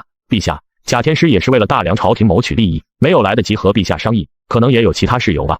我要的是长远的利益，可是贾纯风把人家的家底都搜刮干净了，连老婆孩儿都养不起了，他们可是要拼命的。这也是那么回事啊，不过现在退钱可是不妥当了。根据李大勇的战情通报，呼罗珊地区的安西大军不但没撤，反倒联合贵霜国加强了戒备。呵呵，看起来咱们多要的1000万两银子是拿不到手喽。这些小崽子翅膀硬了哈，敢和我叫号了，那我就让你知道花儿为什么这样红。立即命令李景孝再施行一次海上特袭战，从阿拉伯海方向向北攻击贵霜。那个谁，我听说你们一直不服我们大梁，还口称要和我们大梁帝国作对，所以今番我率兵讨伐你们来了。大梁，我们没听说过这个国家的名字啊。你看你连我大梁王朝都没听过，不是有罪吗？所以该打。那我现在知道了还不算晚吧？呵呵，晚不晚的，看你态度了。此时李景孝才知道自己把劲儿用错了地方，这里其实是阿三兄弟的地盘，距离贵霜帝国的势力还有几百公里远。李大勇，你和亚历山大趁阿皮氏新独立不久，立足还未稳，去打他一下，等他坐实扎下根，就不好搞他了。将军，安西帝国在呼罗珊已经经营许久，城防坚固，要攻破那里的要塞，恐怕会付出很大代价，所以我建议先从北面走，绕过呼罗珊地区，直接攻打阿皮氏的后防，这样阿皮氏一定会不攻自破。将在外，军令有所不受，你们俩看着办吧，反正把阿皮氏给我搞掉就行，需要啥跟我自生。呼罗珊地区北面毗邻花剌子模国，当年成吉思汗之所以西征，就是因为花剌子模国王杀了蒙古商队，并抢劫了商队所有的财富，才引来了灭国之祸。大梁远在千里之外，我等怎么能轻易就被吓倒？如果此时对大梁称臣，他们必定会轻看我们，所以以后再有议和投降者，杀无赦。炮兵准备，先来一波骑射，步枪兵准备给我好好教训一下这些不知深浅的东西。这都什么打法？也不害怕一剑，知道打是不能再打了，再打自己的部下都拼光了，于是命令属下投降，也不晚了。亚历山大并不像李大勇那么柔和，讲什么民族政策之类的，他一个奴隶出身，本小就受暴力熏陶，所以根本没有什么仁义礼智信的说法。将俘虏全都杀光！我擦，我们不已经投降了吗？谁说投降就不杀了？那早知道我们就不投降了。你看，现在你们就有反意了，所以杀掉就对了，要不还得浪费时间和你们打，我们可是赶时间的。大梁虽然派出了大军，可是他们不打呼罗珊，反倒把花剌子模一顿摧残，这让阿皮氏从脚底直冒凉气，现在是腹背受敌。不好，他们要绕到咱们后面去，如果战败，那些投靠自己的属国可就立马说拜拜，建立大国的梦想真就成了一场梦境了。大夏军统帅亚历山大我们是知道的，他只是个奴隶，之前就想自立为王，结果被我们打败，押到泰西封去了。虽然后来大梁皇帝把他要了回去，但也是当奴隶一样对待。现在虽然封他副将，让他领兵和咱们为敌，可终究只是利用他而已。如果咱们能找人去说服他，让他自立为王，并分割给他土地，和咱们结为盟友，这个局不就解了吗？是个好主意。亚历山大是个有前科的人，这一招一定会管用。你马上派使者携带大量金银财宝去收买亚历山大，说服他和咱们一起对抗大梁帝国。想不到阿皮氏的反应还真快，居然找上门来了。既然来了，那就见见吧，我倒要听听阿皮氏有什么见教。将军，这是我们阿皮氏王带给您的一点礼物，小小心意不成敬意，希望将军笑纳。说说吧，你来这里有什么目的？我们大王早就知道将军您的威名，想要请你加入安息王国，担任上将军。只是某种大家都心照不宣的原因没有成功。您被大梁皇帝囚禁的时候，我们大王也十分气愤，曾经向安息皇帝申请要派兵把您给救出来。这些都是过去的事儿，咱就不说了。我们大王仰慕将军的威名，那是如滔滔江水绵延不绝。他曾说，将军如果能摆脱大梁皇帝的奴役，一定会造就出古代大帝亚历山大那样的伟业，最起码当个国王是不成问题。如果将军喜欢希尔加尼亚，那我们大王即刻就能做主，让这个国家臣服于你，成为您的领地。这样我们两国之间互为友好关系，彼此唇齿相依，如同兄弟。就算大梁皇帝嫉妒您，他也不能把您怎样，是不是？你家主人是不是也太小看我了？一个小小的希尔加尼亚就想让我背叛大梁皇帝？哦，原来如此，这个好说。将军还想要哪里的地盘，咱们都可以商量。这么样吧，你们大王如果能把阿帕麦亚给我做王城，那咱们这事儿就算成交啊。这怎么不行是不是？那我就出兵自己打下来。先说好了，礼物可不退了。将军，实话实说，这事儿太大，我做不了主，我得回去跟我家老大商量着来。您可千万别想其他的，就先在希尔加尼亚待着，我快去快回。亚历山大，你要在这里称王你就称，我们可是要回家去的，跟你丢不起这个人。要杀就杀，要剐就剐，悉听尊便。反正我们生是大梁人，死是大梁魂。诸位将士，你以为我亚历山大真的就想在此地称王吗？你们也看到了，阿帕麦亚这里易守难攻，如果我们军团要硬打的话，恐怕要损失巨大，再也无力攻击阿皮氏的后防战线了。现在我以假意称王的理由白赚了希尔加尼亚和这座城，咱们得少打多少仗，少死多少人。兄弟们，以后掏阿皮氏的老窝还得靠你们，你们可别跑饿了。